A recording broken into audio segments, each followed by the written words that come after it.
इस वीडियो को एंड तक देखना, क्योंकि इस वीडियो में पीरियोडिक टेबल ऑफ एलिमेंट्स के ऑलमोस्ट हर कुछ हम लोग कवर कर रहे होंगे। टॉपिक्स जो कवर करने वाले हैं, सबसे पहले हम लोग कुछ हिस्ट्री देखेंगे। हाँ, यूँ तो हिस्ट्री यार उतनी इंपॉर्टेंट नहीं है, पर फिर भी जो नॉर्मल हिस्ट्री है वो हम लोग देख लेंगे। उसके बाद इलेक्ट्रॉनिक कॉन्फ़िगरेशन को देखेंगे एंड एलिमेंट्स के ट्रिक को देखेंगे कि किस एलिमेंट्स को किस तरीके से याद किया जा सकता है, उसके निमोनिक्स को देखेंगे। देन उसके बाद हम लोग इफेक्टिव न्यूक्लियर चार्ज देख रहे होंगे, then size, atomic size, ionic size, then ionization energy के ट्रेंड्स देख रहे होंगे, electron gain, enthalpy and electron affinity देख रहे होंगे, देन इलेक्ट्रोनेगेटिविटी, फिर oxides, amphoteric oxide, neutral oxides वगैरह, देन आयोनाइजेशन एनर्जी के कुछ एप्लीकेशंस देखेंगे। देन उसके बाद जनरल टेंथ देख के इस चैप्टर को एंड कर रहे होंगे। ठीक है, तो बहुत मजेदार चैप्टर होने वाली है। ऑलमोस्ट सब कुछ मैंने इस चैप्टर में कवर कर दिया है। तो स्टार्ट करते हैं हिस्ट्री से। तो हिस्ट्री में सबसे पहले आते हैं हमारे पास डोबेनियर। इन्होंने लॉ ऑफ ट्रेड्स दिया था, जिसमें कुछ इस तरीके से इन्होंने एलिमेंट्स को अरेंज किए थे, और अरेंजमेंट कुछ ऐसा था, जो फर्स्ट और थर्ड एलिमेंट का एटॉमिक मास है उसका मीन जो होगा वो ऑलमोस्ट सेकेंड एलिमेंट के आसपास आना चाहिए। जैसे कि लिथियम, पोटाशियम के जो एटॉमिक मास का सम है वो अप्रोक्सीमेटली सोडियम के एटॉमिक मास के बराबर आता है। तो कुछ इस तरीके से इन्होंने ट्रिपलेट्स बनाए थे। ठीक है, जैसे lithium, sodium, potassium, calcium, strontium, beryllium, chlorine, bromine, iodine. But ये इनका ज़्यादा देर तक चल नहीं पाया, कुछ ही एलिमेंट्स के लिए वैलिड हुआ। फिर आए न्यूलैंड्स। न्यूलैंड्स ने लॉ ऑफ ऑक्टेव्स दिया था, एंड इनका कहना था कि जो प्रॉपर्टीज है वो रिपीट होती है आफ्टर एट्थ एलिमेंट। इन्होंने ही वो म्यूजिकल नोट वाला पीरियोडिक टेबल दिया था। जो लॉ ऑफ ऑक्टेव है वो अप टू कैल्शियम तक ही वैलिड पाया गया, और इनका पीरियोडिक टेबल फेल हो गया। फिर आए लोथरमेयर भाई साहब। इन्होंने लोथरमेयर कर्व दिया, जो एटॉमिक वॉल्यूम और एटॉमिक वेट के बीच में था। कुछ इस तरीके का एटॉमिक वॉल्यूम, एटॉमिक वेट के बीच में कर्व दिया था इन्होंने। फिर आए मेंडलीव्स। मेंडलीव्स का बहुत ही इंपॉर्टेंट रोल था पीरियोडिक टेबल में। ये इम्पैक्ट प्लेयर जैसे थे, है ना। जैसे मेंडलीव पीरियोडिक टेबल दिया इन्होंने, और ये बेस्ड था इंक्रीजिंग एटॉमिक वेट पे। याद रखना, ये बेस्ड था atomic weight, increasing atomic weight पे। उसके बाद आए हमारे हेनरी मोस्ले साहब। हेनरी मोस्ले साहब ने ही मॉडर्न पीरियोडिक टेबल को जन्म दिया था, जो कि बेस्ड था इंक्रीजिंग एटॉमिक नंबर पे। क्या चीज़? Increasing atomic number. तो Mendeleev's periodic table increasing atomic weight पे था, एंड हेनरी मोस्ले का जो मॉडर्न पीरियोडिक टेबल है वो इंक्रीजिंग एटॉमिक नंबर पे था। एंड मोस्ले साहब ने ही ये रिलेशन दिया था कि रूट ऑफ फ्रीक्वेंसी प्रोपोर्शनल होगा एटॉमिक नंबर के। ये जेड एटॉमिक नंबर को रिप्रेजेंट करता है। तो यदि हम लोग रूट ऑफ फ्रीक्वेंसी और जेड का ग्राफ बनाएं तो वो कुछ स्ट्रेट लाइन ग्राफ बनता है। यही है हमारा आज का मॉडर्न पीरियोडिक टेबल। एंड यदि हम लोग कुछ जनरल ट्रेंड के बारे में बात करें तो आपको पता ही होगा, जैसे आप लोगों ने पहले भी पढ़ा है, जैसे हम लोग लेफ्ट टू राइट जाते हैं, यानी कि अलोंग द पीरियड्स जा रहे होते हैं। ठीक है, इस तरीके से अलोंग द पीरियड जा रहे होते हैं, तो जो साइज है वो घट रहा होता है। एंड जेड इफेक्टिव यानी कि कॉन्ट्रैक्शन जो है वो साइज को ही घटाता है। ठीक है, कॉन्ट्रैक्शन यदि होगा तो ऑब्वियसली साइज घट रहा होगा। ठीक है, तो जेड इफेक्टिव बढ़ेगा, साइज घटेगा, एंड आयोनाइजेशन एनर्जी बढ़ेगा, यानी कि इलेक्ट्रॉन को निकालने के लिए जो एनर्जी रिक्वायर्ड होता है वो एनर्जी हमें ज़्यादा देना पड़ेगा, क्योंकि कॉन्ट्रैक्शन ज़्यादा है। ठीक है, एंड इलेक्ट्रॉन एफिनिटी भी बढ़ेगा और इलेक्ट्रोनेगेटिविटी भी बढ़ेगा। एंड जैसा कि हम लोग जान रहे हैं कि जो नॉन मेटेलिक कैरेक्टर है, या जिसको एसिडिक कैरेक्टर बोलते हैं, वो भी बढ़ेगा। एंड मेटेलिक बेसिक कैरेक्टर घट रहा होगा। ठीक है, ये सारी चीज़ें पता होगी आपको। एंड जैसे हम लोग टॉप टू बॉटम यानी अलोंग द ग्रुप आते हैं, ठीक है, कुछ इस तरीके से, तो जो साइज है वो बढ़ रहा होता है, क्योंकि जेड इफेक्टिव घट रहा होता है। ठीक है, जेड इफेक्टिव घटेगा, कॉन्ट्रैक्शन घटेगा, तो सीधी सी बात है साइज बढ़ रहा होगा। एंड यहाँ पे नंबर ऑफ शेल्स, ठीक है, नंबर ऑफ सेल्स आपके बढ़ रहे होंगे, इसके कारण से ही हमारे पास साइज बढ़ता है। एंड आयोनाइजेशन एनर्जी कम लगेगा, क्योंकि साइज दूर दूर है, तो आराम से यहाँ से इलेक्ट्रॉन निकाला जा सकता है, देयरफॉर आयोनाइजेशन एनर्जी कम लगेगा। इलेक्ट्रॉन एफिनिटी भी कम होगा, इसका इलेक्ट्रोनेगेटिविटी भी कम होगा। नॉन मेटेलिक या एसिडिक कैरेक्टर भी कम हो रहा होगा ऊपर से नीचे जाएंगे तो। एंड मेटेलिक और बेसिक कैरेक्टर बढ़ रहा होगा। ठीक है, ये था हमारा एक जनरल ट्रेंड्स इस पीरियोडिक टेबल का। अब देख लेते हैं यार इलेक्ट्रॉनिक कॉन्फ़िगरेशन। बहुत इंपॉर्टेंट है यार इलेक्ट्रॉनिक कॉन्फ़िगरेशन, इसको बहुत आराम से देखेंगे। तो इलेक्ट्रॉनिक कॉन्फ़िगरेशन लिखने के लिए सबसे पहले हमें एटॉमिक नंबर के बारे में सोचना पड़ेगा। ठीक है, तो think about atomic number of previous inert gas, है ना, जो भी हमारे पास एटॉमिक नंबर दिया। फॉर एग्जांपल 65 से पहले कौन सा एटॉमिक नंबर आता है? ऑब्वियसली 54 आता है 65 से पहले, क्योंकि 86 तो बाद में आ जाएगा ना। ये जो 65 वाला है ये 86 वाले पे लाइन करेगा, है ना, 86 वाले रो पे लाइन करेगा। एंड इससे पहले क्या आ रहा है? इसके पहले आ रहा है 54, जो कि जेनॉन का है। ठीक है, इस तरीके से इस चीज़ को याद रखना है। तो सबसे पहले हमें एटॉमिक नंबर देखना है, क्या एटॉमिक नंबर है। तो उसके बाद हम लोग को प्रीवियस इनर्ट गैस के एटॉमिक नंबर के बारे में सोचना है। यदि हमारे पास गिवन एलिमेंट हो, कोई भी एलिमेंट दिया हुआ हो, या कोई एटॉमिक नंबर दिया हो, तो सबसे पहले हम लोग उसका प्रीवियस इनर्ट गैस का एटॉमिक नंबर देखेंगे। उसके बाद क्या करेंगे, जो हमारे पास गिवन एटॉमिक नंबर है उसमें से सब्ट्रैक्ट कर देंगे प्रीवियस एटॉमिक नंबर को, तो हमारे पास एक रिमेनिंग नंबर आएगा, वो हमारे पास रिमेनिंग इलेक्ट्रॉन के बराबर ही होगा। उसको हम लोग इस ऑर्डर में फिल करेंगे। ठीक है, जैसा कि हम लोग वो जानते हैं SFDP, इसका ऑर्डर किस तरीके से होता है, दैट इज NS। F में आपका N-2 का ऑर्डर चलता है, D में आपका N-1 का ऑर्डर चलता है, एंड P में भी N का ही ऑर्डर चलता है। यानी कि यदि 7th पीरियड है तो 7S लिखेंगे, देन उसके बाद 7-2 दैट इज 5F लिखेंगे, दैट इज 7-1 6D लिखेंगे, एंड 7P लिखेंगे। इस तरीके से ऑर्डर चलता है। ठीक है, आप लोगों को ये चीज़ पता होना चाहिए, बहुत इंपॉर्टेंट चीज़। नाउ ये देख लो, ये है सबसे हमारा ब्रह्मास्त्र। देखो इनर्ट गैस है, इनर्ट गैस के एटॉमिक नंबर को मैं आपको याद करने का तरीका बताता हूँ। सबसे पहले इसके एलिमेंट्स को याद कर लो। एलिमेंट्स को याद करने का तरीका है हीना, नीना और करीना का एक्सरे रंगीन।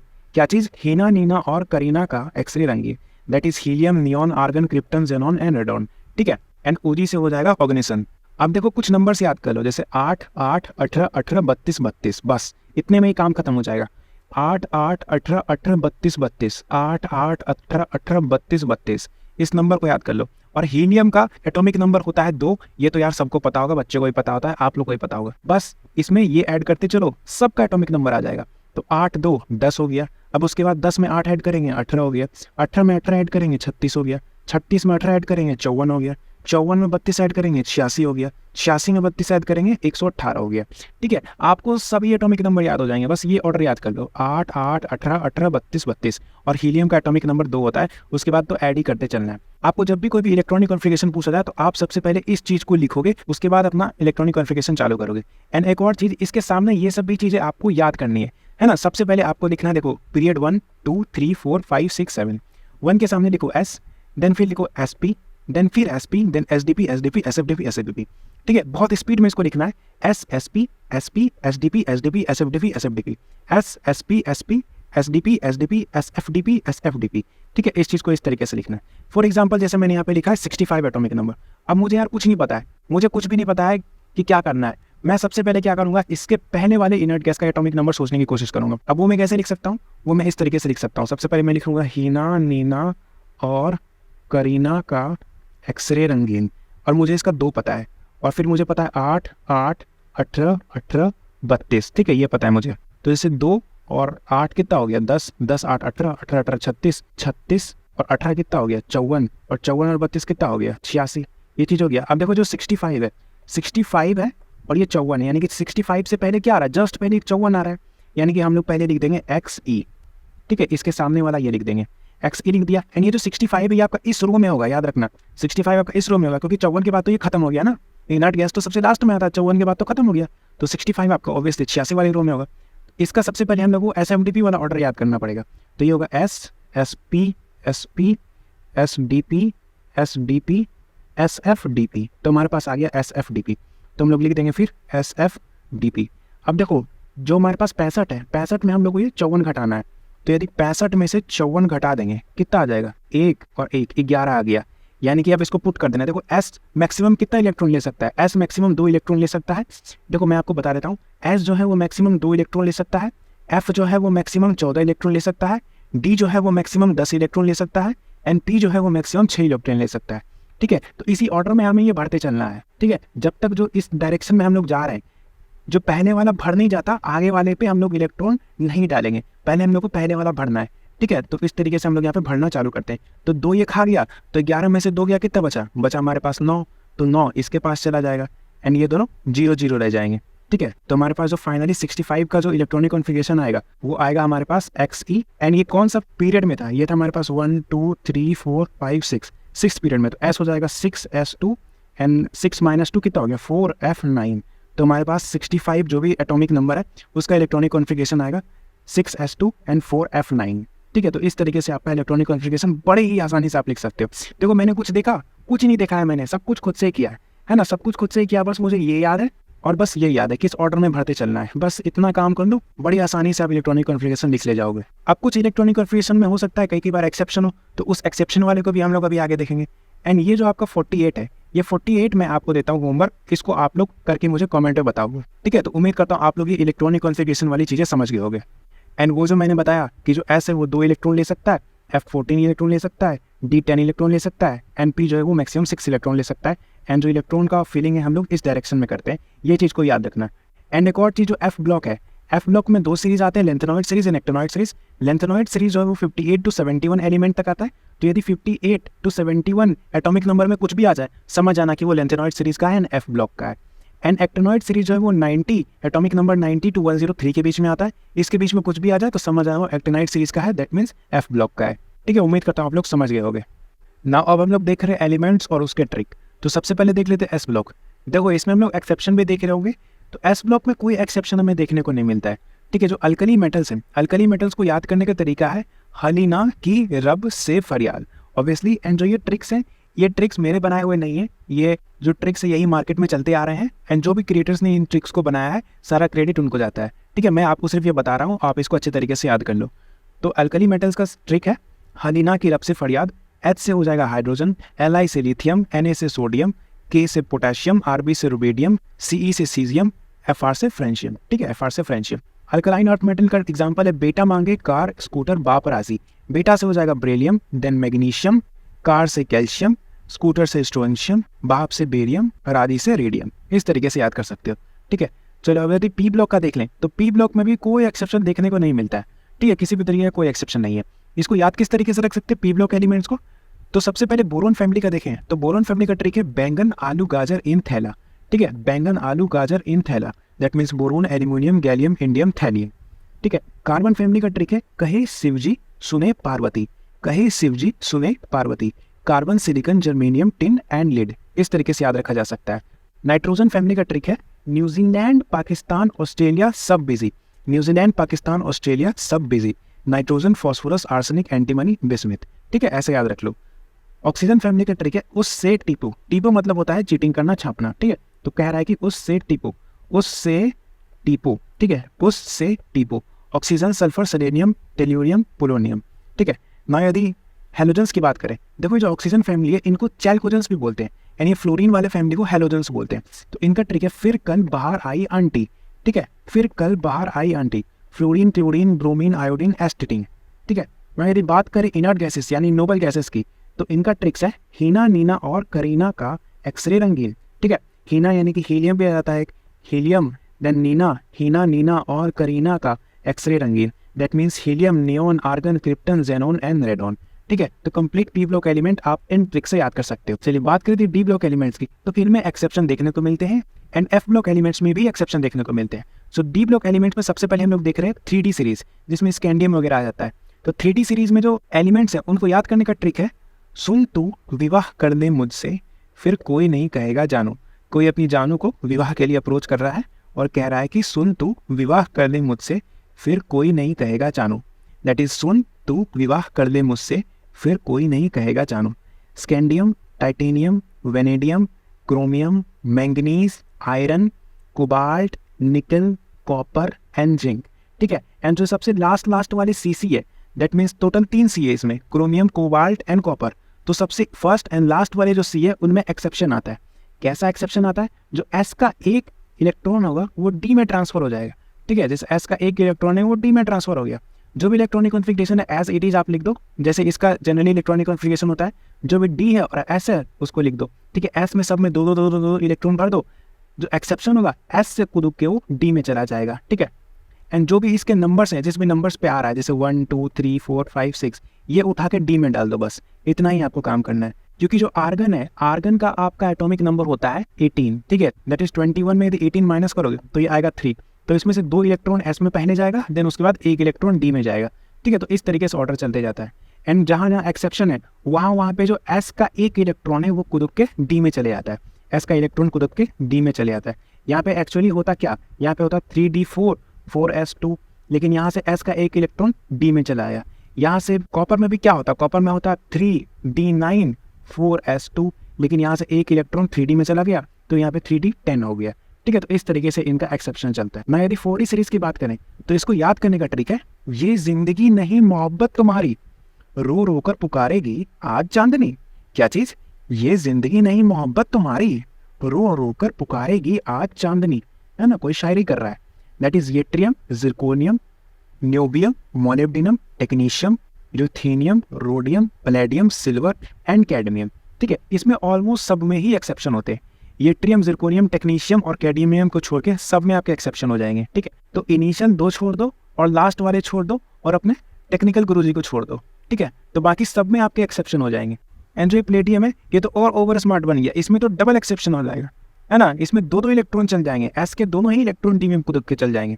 एंड नियोबियम में जैसा चल रहा था वैसे कर दो और यहाँ पे जो एस का एक इलेक्ट्रॉन है उसको कुदका के इसमें डाल दो, डी में डाल दो। तो इसमें जनरली क्या आता है, ये आता 4d3 एंड 5s2, लेकिन यहाँ से एक इलेक्ट्रॉन कुदक के इसमें चला गया एंड इसको d4 कर दिया।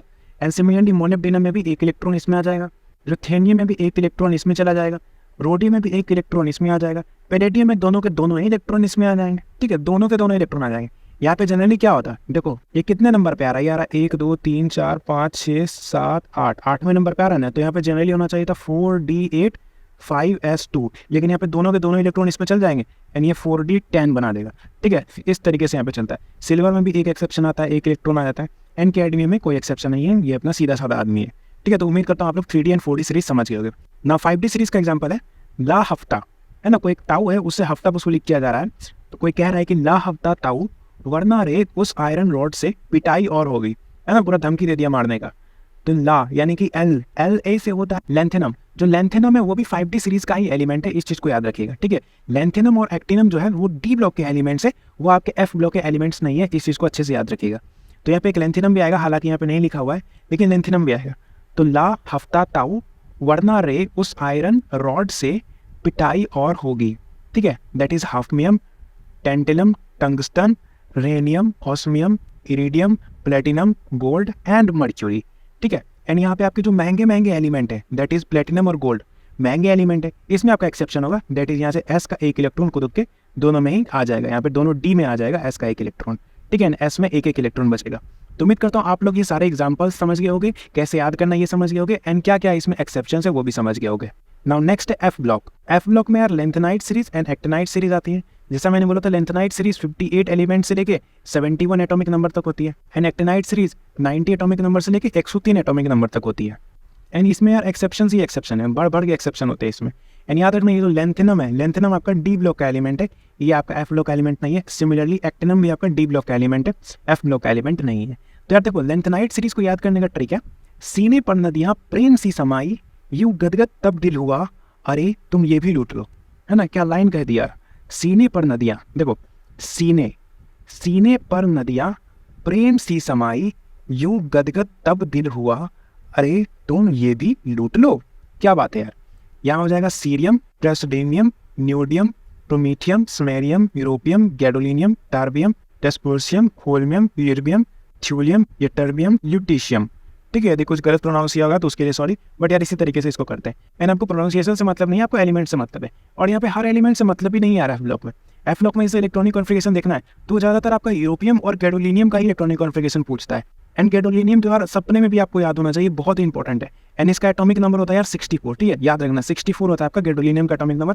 एंड इसमें एक एक्सेप्शन होता है, ठीक है, इसमें आपका जो एस का एटॉमिक नंबर है ये पुदक के नहीं जाता है, क्योंकि आप देखो इसमें आपका क्या हो जाएगा एस एफ डी पी होता है इसमें, तो इसमें आपका एफ का इलेक्ट्रॉन जो है वो डी में जाता है, ठीक है। एस का इलेक्ट्रॉन इसमें एकदम कांस्टेंट रहता है, सब में दो दो दो ही होगा, एंड एफ का एक इलेक्ट्रॉन को यहाँ पे डी में चले जाता है, जिसमें भी आपका एक्सेप्शन होगा। डबल एक्सेप्शन है तो 2 एफ का इलेक्ट्रॉन चले जाएगा, ये सिंगल एक्सेप्शन है तो 1 एफ का इलेक्ट्रॉन जाएगा, ठीक है। एंड आपको जैसा मैंने बताया था एस एफ डी पी वाले ऑर्डर में ही लिखना है, यहाँ अलग ऑर्डर में लिखा हुआ है, बट आपको एस एफ डी पी वाले ऑर्डर में लिखना है, तभी आप इलेक्ट्रॉन को कूदका सकोगे, ठीक है। इलेक्ट्रॉन हमेशा इसी डायरेक्शन में लेफ्ट टू राइट डायरेक्शन में कूदकता है, एंड ऐसे याद करोगे तो आपको बहुत ही आसानी होगी याद करने में और बहुत मजा आएगा इलेक्ट्रॉनिक कॉन्फ़िगरेशन लिखने में।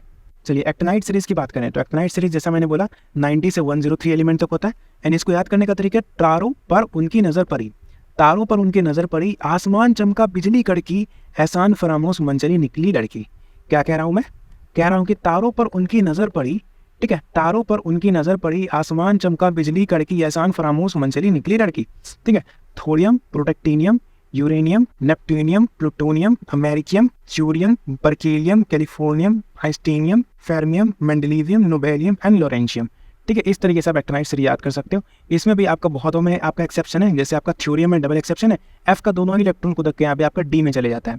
प्रोटेक्टिनियम में एक एक्सेप्शन है, यूरेनियम में एक एक्सेप्शन है, एक एक इलेक्ट्रॉन एफ का कुदक के डी में जाएगा, नेप्ट्यूनियम में एक एक्सेप्शन है, च्यूरियम एक्सेप्शन है, लोरेंशियम एक्सेप्शन है। इस आपको उतना क्वेश्चन नहीं आता, लेकिन हाँ थोरियम और यूरेनियम से आपके क्वेश्चन देखने को मिले हैं रिसेंट ईयर में, तो इन चीज़ों का आप इलेक्ट्रॉनिक कॉन्फ़िगरेशन याद रख लेना।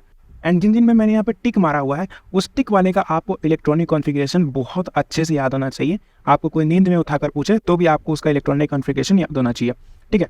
चलो यार अब देख लेते हैं IUPAC। IUPAC तो बहुत सिंपल है यार, जैसे 0 को बोलते हैं नील, उसका एब्रिब्रेशन होता है उसका first word that is an, 1 को बोलेंगे अन, 2 को बोलेंगे बाई, 3 को बोलेंगे ट्राई, 4 को बोलेंगे क्वाड, 5 को पेंट, 6 को हेक्स, 7 को हेप्ट, 8 को ऑक्ट, 9 को इन। याद रखना 9 को बोलते हैं इन। तो यदि हमें कोई एलिमेंट लिखना हो, मान लो कोई हाइपोथेटिकल एलिमेंट बता दिया कि 120 आपका हाइपोथेटिकल एलिमेंट है, तो इसका IUPAC नेम क्या पाया जाएगा जब ये डिस्कवर्ड होगा, तो ये हो जाएगा आपका अन बाय नीलियम, ठीक है।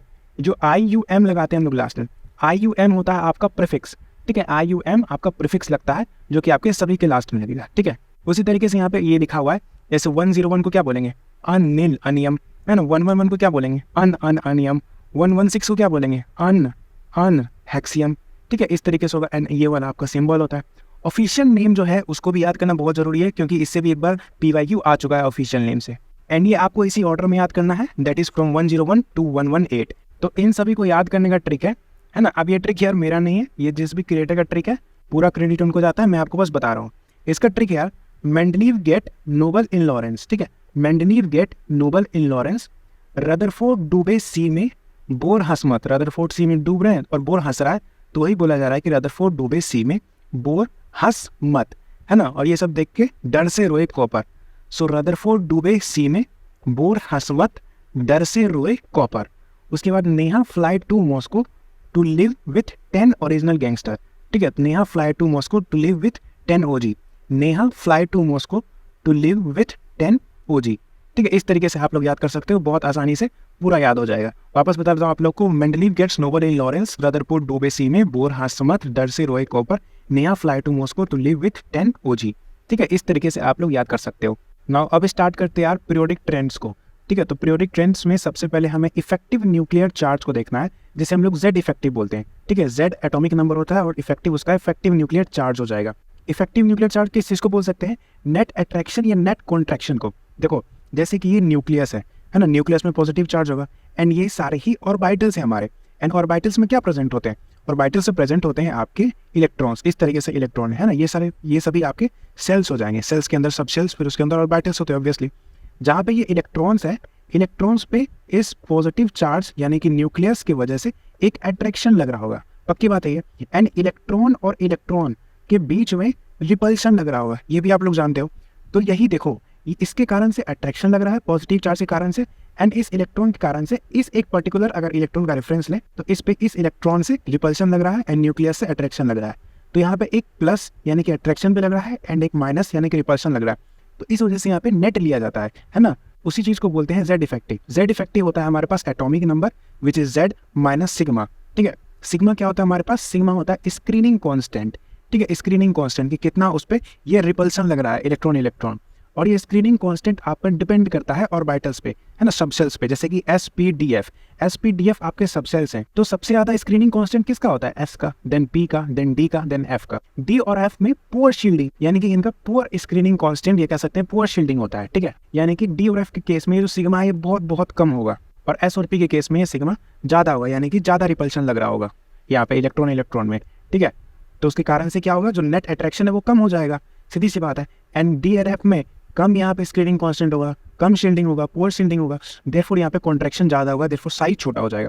अगर कॉन्ट्रैक्शन ज्यादा हो गया इस इलेक्ट्रॉन पे, इस सबशेल पे, तो इसको पकड़ के खींच नहीं लगा ये अंदर ये न्यूक्लियस, तो इसके कारण से साइज छोटा हो जाएगा, है ना। तो ये रिलेशन होता है आपका, Z इफेक्टिव जितना ज्यादा होता है साइज जो है उतना कम हो जाता है, ठीक है। कॉन्ट्रैक्शन जितना ज्यादा पकड़ के खींच रहे हैं ऑब्वियसली साइज हमारे पास उतना ही छोटा आ जाएगा, है ना। और यहाँ पर जो ये कॉन्ट्रैक्शन है, यदि इसके पावर की बात करें तो सबसे ज्यादा एक्टिनाइट का कॉन्ट्रैक्शन होता है, देन उसके बाद लेंथनाइट कॉन्ट्रैक्शन होता है, देन उसके बाद ट्रांजिशनल कॉन्ट्रैक्शन होता है। जो एक्टिनाइट कॉन्ट्रैक्शन है वो पुअर 5F इलेक्ट्रॉन के कारण होता है, lanthanide contraction poor 4F electron के कारण से होता है, and transitional contraction poor 3D electron के कारण होता है। एंड जैसा मैंने बोला, जो Z इफेक्टिव है वो इन्वर्सली प्रोपोर्शनल होगा स्क्रीनिंग कांस्टेंट के एन साइज के। जितना कम आपका स्क्रीनिंग कांस्टेंट उतना ज्यादा आपका Z इफेक्टिव, ठीक है। एंड जितना ज्यादा Z इफेक्टिव उतना कम आपका साइज हो जाएगा। तो इस रिलेशन को आप बहुत अच्छे तरीके से याद रखिएगा। तो यही था हमारे पास यार Z इफेक्टिव, एंड इसके और वेरिएशन अभी हम लोग आगे देखेंगे।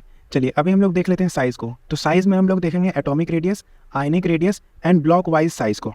तो एटॉमिक रेडियस की बात करें तो इसमें covalent radius, metallic radius and van der Waals radius आता है। जैसा कि हमें देखने से पता चल रहा है कि सबसे ज़्यादा वंडरवॉल रेडियस होगा, देन उसके बाद मेटालिक रेडियस होगा, देन फिर कोवेलेंट रेडियस होगा। एंड यदि covalent radius and van der Waals radius में रिलेशन देखें तो वंडरवॉल रेडियस ऑलमोस्ट डबल होता है कोवेलेंट रेडियस के। एंड जैसा मैंने बोला, जो वंडरवॉल रेडियस है वो सबसे ज़्यादा होगा, then metallic radius, then covalent radius. इस चीज़ को आप बहुत अच्छे तरीके से याद रखिएगा। आयोनिक रेडियस की बात करें तो ये देखो, आयोनिक रेडियस डायरेक्टली प्रोपोर्शनल होता है एनायनिक चार्ज यानी कि negative charge, and inversely proportional होता है पॉजिटिव चार्ज यानी कि कैटायनिक चार्ज। अब इसका एप्लीकेशन कहाँ पे आता है, इसका एप्लीकेशन आता है दो जगह, या तो डिफरेंट आयन हो ऑफ सेम एलिमेंट। ये देखो एलिमेंट सेम है, M सेम एलिमेंट है, लेकिन आयन्स अलग है। इसमें ये आपका एनायनिक है, ये आपका न्यूट्रल है और ये आपका कैटायनिक है, ठीक है, इतना समझ में आता है। एंड जैसा मैंने बोला, जो आपका आयोनिक रेडियस है वो directly proportional to negative charge होगा and inversely proportional to positive. ठीक है, तो यानी कि जिस पे जितना ज़्यादा नेगेटिव चार्ज उसका आयोनिक रेडियस उतना ज़्यादा होगा। ठीक है, तो ऑब्वियसली m जो माइनस है इसका आयोनिक रेडियस ज़्यादा होगा देन m फिर देन m प्लस। अब ऐसा क्यों हो रहा है? देखो, ये जो माइनस है ये आपका इलेक्ट्रॉन को ही तो बताता है, यानी कि जो आउटर सबशेल में है उसमें एक इलेक्ट्रॉन ज़्यादा आ गया। ठीक है, एक इलेक्ट्रॉन ज़्यादा आ गया तो उससे क्या हो जाएगा, उससे आपका ये जो बाजू वाले इलेक्ट्रॉन रहेंगे इनमें रिपल्शन बढ़ जाएगा, और यदि रिपल्शन बढ़ जाएगा तो आपका स्क्रीनिंग कांस्टेंट यानी कि शील्डिंग बढ़ जाएगा, और अगर शील्डिंग बढ़ जाएगा तो जेड इफेक्टिव घट जाएगा, एंड जेड इफेक्टिव जैसे ही घटा आपका जो साइज है वो साइज आपका बढ़ जाएगा। इसी वजह से इलेक्ट्रॉन यदि आए तो यानी कि उस पर नेगेटिव चार्ज आएगा, दैट्स वाई उसका साइज बढ़ जाएगा। इस तरीके से आप इसको रिलेट कर सकते हो, यानी इसी तरीके से रिलेट करना है आप। ठीक है, तो different ion of same element हो तो ऐसे नेगेटिव चार्ज जिसमें जितना ज़्यादा, यानी कि यहाँ पे -2 अगर रहता तो वो इन सबसे ज़्यादा हो जाता। ठीक है, तो इस तरीके से आपको ये चीज़ पता होनी चाहिए। एंड आइसो इलेक्ट्रॉनिक स्पीसीज, यानी कि सब में यहाँ पे इलेक्ट्रॉन सेम है, ये सभी एलिमेंट्स अलग अलग है बट सब में यहाँ पे देखा जाए तो इलेक्ट्रॉन यहाँ पे सेम है। एंड यहाँ पे डिफर क्या कर रहा है, सिर्फ डिफर यहाँ पे सिर्फ चार्ज का डिफर कर रहा है, इसमें -3 -2 -1 प्लस यहाँ पे +2 हो जाएगा। ठीक है, तो इसमें भी वही करना है, जितना ज़्यादा आपका एनायनिक चार्ज होगा यानी कि नेगेटिव चार्ज उसका साइज उतना ज़्यादा ही होता जाएगा। जैसे यहाँ पे -3 या -2 है तो ऑब्वियसली -3 n की पावर जो -3 है उसका साइज सबसे ज़्यादा होगा, एंड mg की पावर +2 इसका साइज सबसे कम हो जाएगा। तो आयोनिक रेडियस का ये वाला रिलेशन हम different ion of same element में इस्तेमाल कर सकते हैं, मैंने बता दिया। एंड आइसो इलेक्ट्रॉनिक स्पीसीज में भी इस्तेमाल कर सकते हैं, मैंने बता दिया। एंड आइसो इलेक्ट्रॉनिक वाला बहुत इंपॉर्टेंट है, कई बार एग्जाम्स में आ चुका है। यदि ब्लॉक वाइज साइज की बात करें, एस ब्लॉक का सबसे पहले साइज देखते हैं। ठीक है, तो एस ब्लॉक में यार कोई ग्रुप वाइज एक्सेप्शन नहीं होता है, यानी कि जैसे जैसे टॉप टू बॉटम जाएंगे हमारा साइज बढ़ते जाएगा। ठीक है, साइज बढ़ते जाएगा टॉप टू बॉटम जाने पे, पर एक यहाँ पे एनोमली देखने को मिलता है। कैसा, ये देखो, यदि आपसे first group and second group में कंपेरिजन करके पूछ लिया जाए कि किसका साइज कैसे रिलेट करेंगे, तो आपको कुछ ई और एन बनाना है। ठीक है, ई बनाना है देन आपको उल्टा एन बना देना है। ठीक है, यहाँ से लेके एन बना देना है। तो सबसे पहले आप एलिमेंट्स लिख दो, जैसे कि lithium, sodium, potassium, rubidium, caesium, and second group का beryllium, magnesium, calcium, strontium and barium. ठीक है, ऐसे आप यहाँ पे एलिमेंट्स के नाम लिख दो एंड स्टार्ट करो आप बेरिलियम से। तो बेरिलियम का साइज इन सब में सबसे कम होता है। ठीक है, मिनिमम साइज होता है। तो यहाँ से स्टार्ट करो, एक ई बनाओ, इस तरीके से एक ई बनाओ, कैल्शियम तक रखो, देन यहाँ से इस तरीके से एक एन बना दो। ठीक है, ई बनाया आपने, देन उसके बाद इस तरीके से एक एन बना लिया, है ना, समझ गए। ई बनाना है देन इस तरीके से एक एन बनाना है। ठीक है, तो बेरिलियम का साइज सबसे कम होगा एंड जो सीजियम है उसका साइज सबसे ज़्यादा हो जाएगा यदि इन दोनों में कंपैरिजन किया जाए। एंड जो ऑर्डर किस तरीके से होगा, यदि इंक्रीजिंग ऑर्डर में देखा जाए, यानी कि सबसे कम साइज से सबसे ज़्यादा साइज, तो सबसे पहले बेरिलियम, देन उसके बाद lithium, then magnesium, then sodium, then calcium, then strontium, then barium, then potassium, then rubidium, then caesium. ठीक है, इस तरीके से आपको याद रखना इन चीज़ों को। एंड यही चीज़ इनके आयंस के लिए भी ट्रू होता है, यानी कि जैसे कि फर्स्ट ग्रुप में क्या एक पॉजिटिव आयंस होते हैं एंड सेकंड ग्रुप में 2 पॉजिटिव आयंस होते हैं, यानी इनके देखो दोनों आयंस जो दिए हैं तो इनमें भी सेम आपका इसी तरीके का ऑर्डर वर्क करता है। ठीक है, तो इसको भी आप लोग याद रखिएगा। मैं यदि बात करें पी ब्लॉक की, तो पी ब्लॉक में सिर्फ 13th ग्रुप में ही आपका एक्सेप्शन देखने को मिलता है, बाकी 14, 15, 16, 17, 18 में कोई एक्सेप्शन नहीं मिलता, यानी कि टॉप टू बॉटम सिंपल सा साइज बढ़ते जाएगा। बस 13th में आपका एल्यूमिनियम और गैलियम, इसमें आपका ट्रांजिशनल कॉन्ट्रैक्शन देखने को मिलता है। और किस तरीके से, जैसे देखो टॉप टू बॉटम यदि हम लोग जा रहे हैं तो यहाँ पे साइज तो बढ़ेगा ही, देखो जैसे साइज सब में बढ़ना चाहिए था इस तरीके से, बट यहाँ पे जो एल्यूमिनियम और गैलियम है इसमें उल्टा कर दो बस, एंड इन दोनों का पोजीशन बस रिप्लेस हो जाएगा, यानी कि बोरोन के बाद आ जाएगा गैलियम, देन उसके बाद एल्यूमिनियम। ठीक है, देन उसके बाद ऑब्वियसली इंडियम एंड थैलियम ही आएगा, है ना। यहाँ पे जो एल्यूमिनियम और गैलियम है इसमें क्या हो जाता है कि एल्यूमिनियम का साइज ज़्यादा हो जाता है, ये कह सकते हैं हल्का अप्रॉक्सीमेटली बराबर ही रह जाता है ना। बड़ा कह दीजिए एल्यूमिनियम को, ये बराबर कह दीजिए, ये हमारे पास ट्रांजिशनल कॉन्ट्रैक्शन के कारण होता है। इसका रीजन कोई पूछ ले तो यही हमारा ट्रांजिशनल कॉन्ट्रैक्शन होता है। एंड ट्रांजिशनल कॉन्ट्रैक्शन जैसा मैंने आपको बता दिया, ये आपका पुअर 3D इलेक्ट्रॉन के कारण देखने को मिलता है। ना यदि डी ब्लॉक की साइज की बात करें, इसमें हमें ग्रुप वाइज एक्सेप्शन को देखना है। ठीक है, पीरियड वाइज एक्सेप्शन को हम लोग पर्टिकुलर डी ब्लॉक में पढ़ेंगे, है ना, वो उतना इंपॉर्टेंट भी नहीं है, बट ग्रुप वाइज एक्सेप्शन थोड़ा इंपॉर्टेंट होता है एंड इसका रीजन भी इंपॉर्टेंट होता है। जैसे third group, fourth group and fourth group से लेकर 12th ग्रुप तक, है ना। जो डी ब्लॉक है ये हमारा थर्ड ग्रुप से लेकर 12th ग्रुप तक होता है, जैसा कि हमें पता है। अब जैसे थर्ड ग्रुप की बात करें तो इसमें क्या क्या होगा, इसमें हो जाएगा आपका स्कैंडियम, येट्रियम एंड लेंथेनम। इसमें ऑब्वियसली टॉप टू बॉटम जाएंगे तो हमारे पास साइज बढ़ते जाएगा, है ना।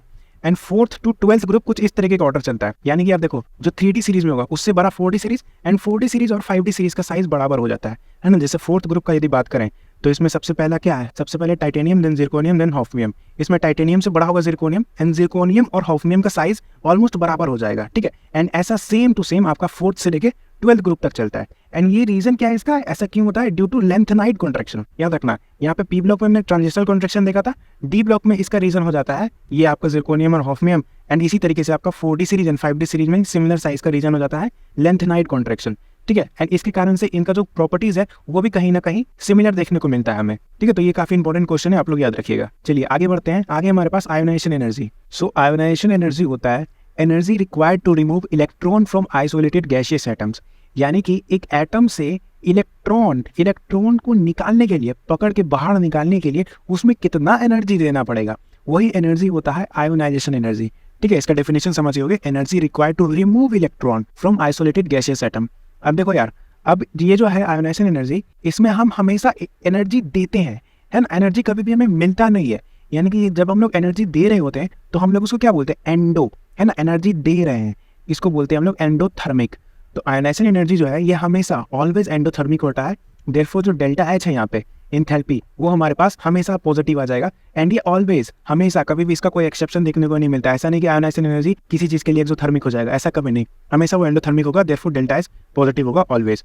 एंड और क्या, जैसे जैसे हम लोग इलेक्ट्रॉन्स निकालते जाएंगे, हमने एक इलेक्ट्रॉन निकाला, मान लो हमारा 50 इलेक्ट्रॉन वोल्ट लगा, हम उसी एटम से दूसरा इलेक्ट्रॉन निकालते हैं तो हमारा 200 लगेगा। फिर उसी इलेक्ट्रॉन से तीसरा एटम निकालते हैं तो हमारा कह सकते हैं कि 1000 इलेक्ट्रॉन वोल्ट लगेगा, है ना। यानी कि जैसे जैसे हम लोग और इलेक्ट्रॉन निकालते जाएंगे वैसे वैसे ही हमारा एनर्जी ज्यादा लगेगा। क्यों? क्योंकि यार यहाँ देखो, जैसे ये पॉजिटिव चार्ज है एंड यहाँ पे इलेक्ट्रॉन्स है, ठीक है, एक इलेक्ट्रॉन है, दूसरा इलेक्ट्रॉन है। मैंने मान लो ये इलेक्ट्रॉन यहाँ से निकाल दिया, कुछ 100 इलेक्ट्रॉन वोल्ट एनर्जी देके। अब क्या होगा, इस इलेक्ट्रॉन पे इस पॉजिटिव चार्ज की वजह से और ज्यादा अट्रैक्शन लग रहा होगा, है ना। यानी कि इसको, इस इलेक्ट्रॉन को, ये वाला न्यूक्लियस जो है ये और बांध के रखेगा। यानी कि अब हमें इस वाले को यदि निकालना है तो और एनर्जी देना पड़ेगा, तब हम जाके इसको निकालेंगे। क्योंकि पहले क्या हो रहा था, ये जो इलेक्ट्रॉन है, ये इलेक्ट्रॉन और ये इलेक्ट्रॉन आपस में धक्का मुक्की कर रहा था, यानी कि दोनों में रिपल्शन लग रहा था, ठीक है। रिपल्शन के कारण जो है वो अट्रैक्शन कम कर रहा था यहाँ का, ठीक है। अट्रैक्शन कम कर रहा था तो इस वाले इलेक्ट्रॉन को निकालना आसानी हो गया हमारे लिए। लेकिन अब क्योंकि ये भाग चुका है, सिर्फ हमारे पास ये बचा है, तो इस पे बहुत ज्यादा अट्रैक्शन लग रहा होगा। एंड इसको यदि हमें निकालना है तो यहाँ पे बहुत ज्यादा आयोनाइजेशन एनर्जी देना पड़ेगा, ठीक है। तो इस वजह से जैसे जैसे हम लोग और इलेक्ट्रॉन निकालते जाएंगे, हमारे पास जो आयोनाइजेशन एनर्जी का रिक्वायरमेंट है वो बढ़ते जाएगा। जैसे कि एम है, एम से हमने एक इलेक्ट्रॉन निकाला और ए एम प्लस बन गया, तो हमारे पास आयोनाइजेशन एनर्जी लगा IE1। फिर ये एम प्लस है, इससे एक और इलेक्ट्रॉन निकाले तो M2 प्लस बना, इसके लिए आयोनाइजेशन एनर्जी लगा IE2। एंड M2 प्लस से एक और इलेक्ट्रॉन निकाले तो M3 प्लस बना, इसके लिए हमारे पास आयोनाइजेशन एनर्जी लगा IE3। तो देयरफॉर जो IE3 है वो ज़्यादा होगा IE2 एंड वो भी ज़्यादा होगा IE1 से, ठीक है। तो इस तरीके से ऑर्डर चलता है। एंड यदि आयोनाइजेशन एनर्जी का एक कंप्लीट ऑर्डर देखा जाए तो वो होता है directly proportional to Z effective, यानी कि जितना ज़्यादा इस न्यूक्लियस से ये इलेक्ट्रॉन बॉन्डेड होगा, जितना ज़्यादा कॉन्ट्रैक्शन लग रहा होगा, आयोनाइजेशन एनर्जी उतना ही ज़्यादा लगेगा। ऑब्वियस सी बात है, दो चीज़ों के बीच में जितना ज़्यादा आपस में पकड़ होगा, उसको तोड़ने के लिए, उसको हटाने के लिए हमें उतना ही ज़्यादा एनर्जी रिक्वायरमेंट होगा, ठीक है। तो ionisation energy directly proportional to Z effective, inversely proportional to size. Obviously Z effective inversely proportional होता है साइज के। एंड और क्या, ये डायरेक्टली प्रोपोर्शनल होता है पेनिट्रेशन के, यानी कि जिसका जितना ज़्यादा पेनिट्रेशन होगा उससे इलेक्ट्रॉन निकालने के लिए आयोनाइजेशन एनर्जी उतना ज़्यादा देना पड़ेगा। एंड स्टेबिलिटी, ठीक है, स्टेबिलिटी क्या, half filled and fully filled stability. अब देखो, यदि कोई हाफ फिल्ड स्टेबल है तो वो क्यों अपना स्टेबिलिटी को तोड़ना चाहेगा? यदि हम उसका स्टेबिलिटी को तोड़ते हैं तब उस केस में हमें ज़्यादा आयोनाइजेशन एनर्जी देना पड़ेगा, ठीक है। जैसे हाफ फिल्ड स्टेबल क्या होता है, जैसे NP3 में 3 इलेक्ट्रॉन है। देखो P जो है वो 6 इलेक्ट्रॉन कैरी कर सकता है, तो P पे जब कंप्लीट 6 है तो वो फुली फिल्ड होगा, एंड P पे जब 3 है तो वो हाफ फिल्ड होगा। एंड इन दोनों ही कंडीशन में ये स्टेबल होता है। एंड इससे ये ना तो पीछे जाना चाहता है, ना ये NP2 में जाना चाहेगा, ना ये NP4 में जाना चाहेगा। एंड इसको इस कंडीशन से हटाने के लिए हमें एक ज़्यादा एनर्जी की रिक्वायरमेंट होगी, ठीक है। यानी कि जो NP4 है, इससे इलेक्ट्रॉन निकालेंगे तो ये NP3 में जाएगा, तो ये दौड़ के इलेक्ट्रॉन दे देगा कि हाँ भाई ले लो, मैं NP3 में जाऊँगा तो मैं तो स्टेबल हो जाऊँगा। लेकिन ये NP3 से यदि इलेक्ट्रॉन निकालेंगे तो ये NP2 में जाएगा। क्यों जाना चाहेगा ये? NP2 तो स्टेबल है भी नहीं, NP3 तो हाफ स्टेबल है, ठीक है। तो NP3 स्टेबल है तो देयरफॉर इसको स्टेबिलिटी हटाने के लिए ज़्यादा एनर्जी लगेगा। सिमिलरली NP6, ठीक है, NP6 को हटाएंगे तो ये NP5 में आ जाएगा। क्यों आना चाहेगा ये NP5 में? क्या मिलेगा इसको NP5 में आके? कुछ नहीं है, NP5 के तो स्टेबल भी नहीं है, ठीक है। NP6 जो है एज कंपेरिजन इससे इलेक्ट्रॉन निकालना बहुत मुश्किल होता है, ठीक है। तो हाफ फील्ड और फुल फील्ड का आप लोग कॉन्सेप्ट समझ गए होंगे। एंड पेनिट्रेशन क्या, पेनिट्रेशन में NS2 एंड NP1, ठीक है। NS2 का इलेक्ट्रॉन देखो, इसको भी आप लोग कहीं ना कहीं एक फुली फील्ड से ही समझ सकते हो, है ना। जैसे कि NS2S क्या कंप्लीट 2 इलेक्ट्रॉन कैरी कर सकता है। अब S में जो है ये हाफ फील्ड और फुली फील्ड का कॉन्सेप्ट जनरली लगता नहीं है, इसलिए हमने यहाँ पे पेनिट्रेशन का कॉन्सेप्ट लगा दिया। तो NS2 से इलेक्ट्रॉन निकालना मुश्किल होगा, ठीक है। यदि आप लोग को पेनिट्रेशन वगैरह टर्म थोड़ा सोफिस्टिकेटेड टर्म लगता है तो S2 को फुली फील्ड से समझ लो। NS2 क्यों उतना इलेक्ट्रॉन देना चाहेगा, ठीक है। एंड S का पेनिट्रेशन कहीं ना कहीं P से ज़्यादा होता है। एंड इसी फाइनल ऑर्डर को मैंने इस तरीके से लिख दिया है, जैसे NS1, NS2, NP1, NP2, NP3, NP4, NP5 and NP6, है ना। जैसे जैसे हम लोग इस तरफ जा रहे हैं, यानी कि साइज हमारा छोटा हो रहा है। यदि साइज छोटा हो रहा है तो जनरली क्या होता है, यदि साइज छोटा हो रहा है तो जनरली आयोनाइजेशन एनर्जी ज़्यादा लगता है, तो यदि हम जनरल ट्रेंड्स लिखना है तो इस तरीके से बिल्कुल होते जाएगा, यानी कि आयनाइजेशन एनर्जी बढ़ते जाएगा। लेकिन यदि कुछ एक्सेप्शंस की बात करें तो जैसे यहाँ पे देखो NS2 एंड NP1, तो यहाँ पे हमारे पास NS2 में ज़्यादा आयनाइजेशन एनर्जी लग जाएगा, एंड जो ये ऑर्डर है ये पलट जाएगा, यानी NS2 यहाँ पे चल जाएगा, NP1 यहाँ पे आ जाएगा, ठीक है। और NP3 और NP4 में बात करें, NP3 हाफ फील्ड स्टेबल से इसमें ज़्यादा आयनाइजेशन एनर्जी रिक्वायरमेंट होगा, ठीक है। तो NP3 पे इधर ज़्यादा हो जाएगा, एंड NP3 वाला जो है इस पोजीशन पे चल जाएगा, एंड NP4 NP3 के पोजीशन पे आ जाएगा, ठीक है। अभी हम लोग इस कंप्लीट ऑर्डर का एक फाइनल ऑर्डर भी देखने जाएंगे, जो कि second period and third period में होगा, एंड यही ज़्यादातर हमारे लिए इंपॉर्टेंट होता है। लेकिन उससे पहले हम लोग देखते हैं for second and third ionization energy. तो यार देखो, for second and third ionization energy, यानी कि सेकंड, यानी कि एक से एक इलेक्ट्रॉन तो हमें निकाल लिया, अब उसके बाद भी यानी दूसरा इलेक्ट्रॉन निकालना है तो उसके लिए कितना आयोनाइजेशन एनर्जी लगेगा, दूसरा भी निकाल लिया, तीसरा निकालना है तो उसके लिए कितना आयोनाइजेशन एनर्जी लगेगा। तो इसके लिए हमें क्या करना है कि रिक्वायर्ड इलेक्ट्रॉन को रिमूव करो एंड रीराइट कॉन्फ़िगरेशन कर लो। फॉर एग्जांपल यहाँ पे हमें सेकंड आयोनाइजेशन एनर्जी निकालना है फॉर NOF। तो यार देखो, फर्स्ट आयोनाइजेशन एनर्जी यानी कि जो ग्राउंड स्टेट रहेगा, यानी कि न्यूट्रल स्टेट रहेगा, उससे निकालना रहता है। तो सबसे पहले हमें इसका कॉन्फ़िगरेशन लिखना रहेगा, आउटर मोस्ट कॉन्फ़िगरेशन को। तो यार देखो, N का आउटर मोस्ट कॉन्फ़िगरेशन क्या, ऑब्वियसली 2p3 हो जाएगा, O का क्या होगा 2p4 एंड F का क्या होगा 2p5। इस तरीके से इसका आउटर मोस्ट कॉन्फ़िगरेशन रहेगा, ठीक है। ये हम लोग आयनाइजेशन एनर्जी फर्स्ट देख रहे हैं, यानी कि एक इलेक्ट्रॉन, पहला इलेक्ट्रॉन निकालने के लिए। तो पहला इलेक्ट्रॉन किससे निकालेंगे, ग्राउंड स्टेट से ही तो निकालेंगे, यानी कि न्यूट्रल स्टेट से निकालेंगे। तो न्यूट्रल स्टेट का हमने यहाँ पे कॉन्फ़िगरेशन लिख दिया। अब इसका ऑर्डर देख लो, जैसे P3 हाफ फील्ड है ना, हाफ फील्ड है तो इसका आयनाइजेशन एनर्जी इसमें ज़्यादा लगेगा। ये एक्सेप्शन था, ये तो जनरल ट्रेंड ही हो गया, यानी कि NP4 और NP5 में ऑब्वियसली NP5 में ज़्यादा लगता है, क्योंकि देखो इधर से इधर जाएंगे तो साइज घट रहा है, यानी आयनाइजेशन एनर्जी बढ़ेगा। ये वाला तो हाफ फील्ड था, ठीक है। तो यानी कि अगर देखा जाए IE1 तो सबसे ज़्यादा किस में लग रहा है, सबसे ज़्यादा F में लग रहा है। उसके बाद इसको यहाँ पे पटकेंगे, यानी कि उसके बाद N, देन उसके बाद O, इस तरीके से हमारा सबसे ज़्यादा F, then N, then O, इस तरीके से आयनाइजेशन एनर्जी 1 लग रहा होगा हमारा। और आयनाइजेशन एनर्जी 2 निकालें तो यार देखो, आयनाइजेशन एनर्जी 2 डायरेक्ट हम लोग नहीं कर सकते, उसके लिए सबसे पहले एक इलेक्ट्रॉन निकालना पड़ेगा। एक एक इलेक्ट्रॉन निकालो, उसके बाद उसका ऑर्डर लिखो। अब जैसे आयनाइजेशन एनर्जी 3 निकालना होता है तो अब इससे भी एक इलेक्ट्रॉन निकालते तब उसके बाद हम लोग उसका ऑर्डर लिखते हैं ना। यहाँ पे जैसे मैंने आयनाइजेशन एनर्जी 2 के लिए क्या किया है, सबसे पहले ग्राउंड स्टेट जो न्यूट्रल स्टेट था उसका ऑर्डर लिखा, उसके बाद उससे एक इलेक्ट्रॉन निकाला, जैसे 3 से एक इलेक्ट्रॉन निकाला तो 2 बचा, 4 से इलेक्ट्रॉन निकाला तो 3 बचा, 5 से एक इलेक्ट्रॉन निकाला तो 4 बचा, ठीक है। और हमारे पास ये किस स्टेट में आ गया, एक इलेक्ट्रॉन निकालने के बाद N+F+O+, इसी से तो हम अपना आयनाइजेशन एनर्जी 2 देखते होंगे ना। एंड यहाँ पे ऑर्डर क्या आ जाएगा, ऑब्वियसली 3 का ऑर्डर ज़्यादा आ जाएगा, है ना, 3 का ऑर्डर दोनों से ही ज़्यादा आ जाएगा। तो देयरफॉर सबसे ज़्यादा O का हो जाएगा, देन उसके बाद F का होगा, देन नाइट्रोजन होगा, ठीक है। N+ से ज़्यादा F+ से ज़्यादा O+ हो जाएगा। यदि IE3 का बात करते हैं, IE3 का बात करते हैं तो इससे एक इलेक्ट्रॉन और निकालते हैं, यानी कि यहाँ पे P1 लिखते हैं, यहाँ P2 लिखते हैं, यहाँ P3 लिखते हैं, तो P3 ज़्यादा होता, फिर ये ज़्यादा हो जाता है, यानी कि इस केस में क्या होता है F2+ सबसे ज़्यादा होता है, देन उसके बाद O2+, देन उसके बाद N2+। इस तरीके से हमारा IE3 का ऑर्डर देखने को मिलता है, ठीक है। तो उम्मीद करता हूँ आप लोग सेकंड और थर्ड आयनाइजेशन एनर्जी किस तरीके से निकालना है समझ गए होंगे। चलिए यार, यदि पीरियड वाइज आयनाइजेशन एनर्जी की बात करें तो सेकंड पीरियड और थर्ड पीरियड ही मेजर इंपॉर्टेंट है, और वही हमें देखना है। तो सेकंड पीरियड में क्या हो जाएगा, सेकंड पीरियड का होता है lithium, beryllium, boron, carbon, nitrogen, oxygen, fluorine and neon. इस तरीके से होता है हमारा पास सेकंड पीरियड में जो एलिमेंट्स आते हैं। एंड इसका electronic configuration of outermost shell लिख दो, जैसे सेकंड पीरियड है तो N=2 हो जाएगा, ठीक है। तो यहाँ पे लिथियम क्या हो जाएगा 2s1, बेरिलियम का 2s2, then 2p1, 2p2, 2p3, 2p4, 2p5, 2p6। अब देखो यहाँ पे 2s2 और 2p1 में पेनिट्रेशन लगेगा, एंड 2p3 एंड 2p4 में हाफ फील्ड स्टेबिलिटी लगेगा। अब इन जनरल क्या होता है, जैसे पीरियड वाइज जा रहे हैं हम लोग, तो यहाँ से क्या हो रहा है, साइज घट रहा है तो Z इफेक्टिव बढ़ेगा, तो देयरफॉर आयनाइजेशन एनर्जी भी बढ़ेगा। तो जनरली आयनाइजेशन एनर्जी सबका इधर देखो बढ़ते जाना चाहिए, लेकिन जहाँ जहाँ एक्सेप्शन है वहाँ पे उल्टा ट्रेंड चल जाता है। जैसे 2s2 और 2p1 में पेनिट्रेशन लगेगा तो यहाँ उल्टा, एंड 2p3 एंड 2p4 में हाफ फील्ड स्टेबिलिटी लगेगा तो यहाँ पे उल्टा, देयरफॉर इसके जगह ये एंड इसके जगह ये लग जाएगा। एंड यदि इसका सेकंड और थर्ड आयनाइजेशन एनर्जी पूछता है तो इसे बस एक इलेक्ट्रॉन निकालते चलते, जैसे एक इलेक्ट्रॉन इससे निकालेंगे तो ये हो जाएगा आपका 1s2, ठीक है, यानी ये 1s2 में चल जाएगा। लिथियम से एक इलेक्ट्रॉन निकालेंगे तो क्या वो हीलियम में तो जाएगा, एंड हीलियम का क्या होता है 1s2, इससे निकालेंगे तो ये हो जाएगा 2s1, इससे निकालेंगे तो ये हो जाएगा 2s2, फिर 2p1, फिर 2p2, फिर 2p3, फिर 2p4, then 2p5, and then फिर इस जब भी फाइनल ऑर्डर बनता है वैसे लिख देंगे, जैसे यहाँ पे हाफ फील्ड स्टेबिलिटी लग रहा होगा एंड यहाँ पे आपका पेनिट्रेशन लग रहा होगा, ठीक है। तो उम्मीद करता हूँ आप लोग सेकंड आयनाइजेशन एनर्जी भी समझ गए।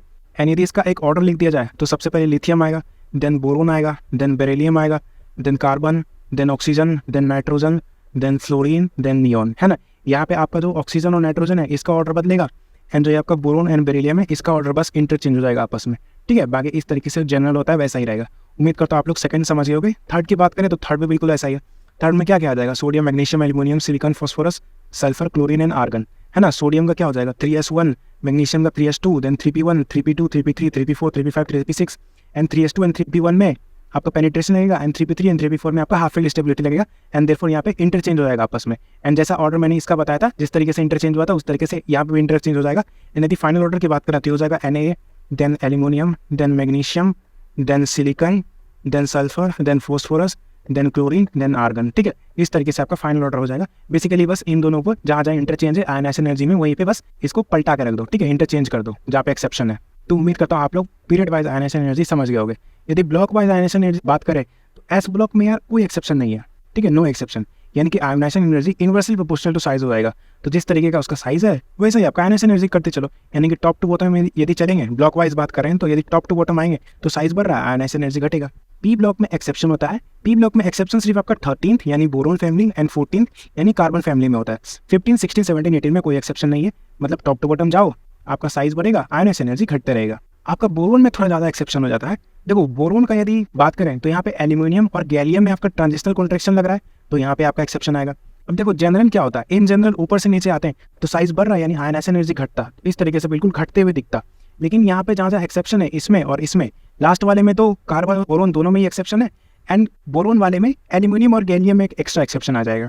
और जहाँ जहाँ एक्सेप्शन है वहाँ पे बस जो साइन है वो इंटरचेंज हो जाएगा। जैसे यहाँ पे एक्सेप्शन है, ट्रांजिशनल कॉन्ट्रैक्शन लग रहा है, तो यहाँ पे एल्यूमिनियम और गैलियम में उल्टा आ जाएगा, क्योंकि यहाँ पे जो गैलियम है इसका साइज कहीं ना कहीं छोटा हो जाता है, देयरफॉर आयोनाइजेशन एनर्जी यहाँ पे बढ़ जाएगा। एंड थैलियम में भी और लेड में, इन दोनों में आपका लेंथनाइट कॉन्ट्रैक्शन लगता है, तो देयरफॉर इसमें भी आपका जो आयोनाइजेशन एनर्जी है वो इन दोनों के लिए बड़ा हो जाएगा। ठीक है, और इसका रीजन क्या जाएगा, लेंथनाइट कॉन्ट्रैक्शन। तो यदि फाइनल ऑर्डर की बात करें तो कार्बन वाले का तो बहुत सिंपल है कि इसमें बस इन दोनों को आपस में इंटरचेंज कर देना है। एंड जो ये बोरोन फैमिली है इसमें थोड़ा सा दिक्कत आ जाता है, क्योंकि इसमें बहुत उलट पलट हो जाता है। तो इसको सिंपल सा इस डब्ल्यू से याद कर लो, एक टेढ़ा डब्ल्यू बनाओ। जनरली डब्ल्यू हम ऐसे बनाते हैं, यहाँ पे डब्ल्यू हल्का सा ऐसे बनाना, यानी कि ऐसे करके फिर ऊपर निकल के ये जो दूसरा वाला डंडा नीचे का रहेगा उसको और थोड़ा नीचे करके हल्का सा ऊपर उठा देना है ना, बिल्कुल इस तरीके से ऐसे हल्का टेढ़ा कर देना। यानी कि बोरोन, फिर एल्यूमिनियम लिखो, फिर गैलियम लिखो, फिर इंडियम लिखो, फिर थैलियम लिखो, बैगन आलू गाजर इन थैला, इस तरीके से आप लिख सकते हो। एंड बस जो जितना ज़्यादा ऊपर है उसका उतना ज़्यादा आयोनाइजेशन एनर्जी करते चलो। यानी कि सबसे ऊपर है बोरोन तो सबसे ज़्यादा बोरोन का, देन फिर थैलियम है तो उसके बाद थैलियम, देन फिर गैलियम है तो उसके बाद गैलियम, देन उसके बाद एल्यूमिनियम है तो एल्यूमिनियम, देन लास्ट में इंडियम है तो इंडियम। इस तरीके से आपका बोरोन फैमिली का आयोनाइजेशन एनर्जी का ऑर्डर आता है। एंड यदि कार्बन फैमिली का बात करें तो बस यहाँ पे ये इंटरचेंज हो जाएगा लास्ट वाले में, यानी कि सबसे ज़्यादा carbon, then silicon, then germanium, then उसके बाद लीड पहले आ जाएगा एंड टिन सबसे लास्ट में चला जाएगा। ठीक है, तो इस तरीके से आपका जो 13th एंड 14th ग्रुप का जो आयोनाइजेशन एनर्जी होता है, एंड कहाँ पे आपका ट्रांजिशनल कॉन्ट्रैक्शन लगता है एल्यूमिनियम और गैलियम के बीच में, एंड कहाँ पे आपका लेंथेनॉइड कॉन्ट्रैक्शन लगता है इंडियम, थैलियम एंड टिन और लीड के बीच में, वो मैंने आपको बता दिया। ठीक है, यदि बात करें डी ब्लॉक की तो डी ब्लॉक में इरेगुलर वेरिएशन होता है ड्यू टू लेंथेनाइड कॉन्ट्रैक्शन। ठीक है, इसमें लेंथेनाइड कॉन्ट्रैक्शन के कारण बहुत ज़्यादा इरेगुलर वेरिएशन होता है। अब हालांकि इनका आयोनाइजेशन एनर्जी उतना इंपॉर्टेंट नहीं है, फिर भी यदि यार आप लोग याद रखोगे तो सही रहेगा। फिर थर्ड ग्रुप में तो सिंपल होता है, जैसे कि यहाँ पे टॉप टू बॉटम जाएंगे तो साइज बढ़ेगा यानी आयोनाइजेशन एनर्जी घटेगा। तो 3D series, 4D series, 5D series में थर्ड ग्रुप के लिए बिल्कुल नॉर्मल ऑर्डर रहता है। 4th, 5th, 6th और 10th ग्रुप के लिए थोड़ा अलग हो जाता है, उल्टा हो जाता है बिल्कुल। और ये सब बिल्कुल यार लेंथेनाइड कॉन्ट्रैक्शन के कारण होता है ना, इरेगुलर वेरिएशन है बिल्कुल अटपटा एंड लेंथेनाइड कॉन्ट्रैक्शन के कारण। इसको बस यदि आप याद कर सकते हो तो याद कर लो। 4th, 5th, 6th और 10th, 4, 5, 6, 3 के बाद क्या आता है, 3 के बाद आएगा 4, 5, 6 और एक 10 लगा देना। इसमें आपका क्या होता है कि उल्टा हो जाता है बिल्कुल, यानी कि 3D से बड़ा आपका 4D, 4D से बड़ा फिर आपका 5D। ठीक है, आयोनाइजेशन एनर्जी ऐसे चलता है। एंड जो बच गए जितने भी, यानी कि आपका क्या क्या 7th आ गया, आपका 8th आ गया, आपका 9th आ गया, 10th तो लिख ही दिया, फिर उसके बाद 11th आ गया, आपका 12th आ गया, यानी कि 7, 8, 9, 11, 12। इनमें आपका 3D, 4D और 5D में बिल्कुल अलग अलग होता है। तो इनका यदि ऑर्डर देखा जाए तो सबसे ज़्यादा 5D, देन 3D, देन आपका 4D। इनमें एक ऊपर करो एक नीचे कर दो। ठीक है, एक ऊपर करो एक नीचे कर दो, एंड फाइनल ऑर्डर में सबसे ज़्यादा 5D को करो, देन उसके बाद 3D को करो, देन सबसे लास्ट में 4D को पटक दो। ठीक है, 5D, 3D, देन 4D, इस तरीके से आपका आयोनाइजेशन एनर्जी का ट्रेंड चलता है रिमेनिंग वाले में।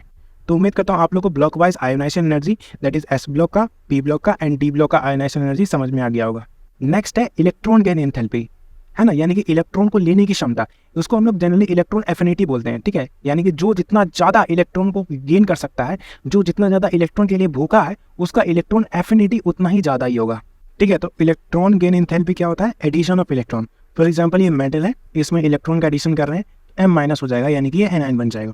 चलिए अगर कुछ बात करें इसके इंपॉर्टेंट पॉइंट्स की, तो ये एंडोथर्मिक भी हो सकता है एंड एक्सोथर्मिक भी हो सकता है ना, दोनों ही हो सकता है। एंडोथर्मिक कब, जब ऑब्वियसली इसका delta H of electron gain enthalpy positive हो, एंड एक्सोथर्मिक कब, जब डेल्टा H यानी कि Eg, delta H Eg electron gain enthalpy जब नेगेटिव हो। देखो जो न्यूट्रल स्पीसीज है, न्यूट्रल स्पीसीज इलेक्ट्रॉन खा सकते हैं।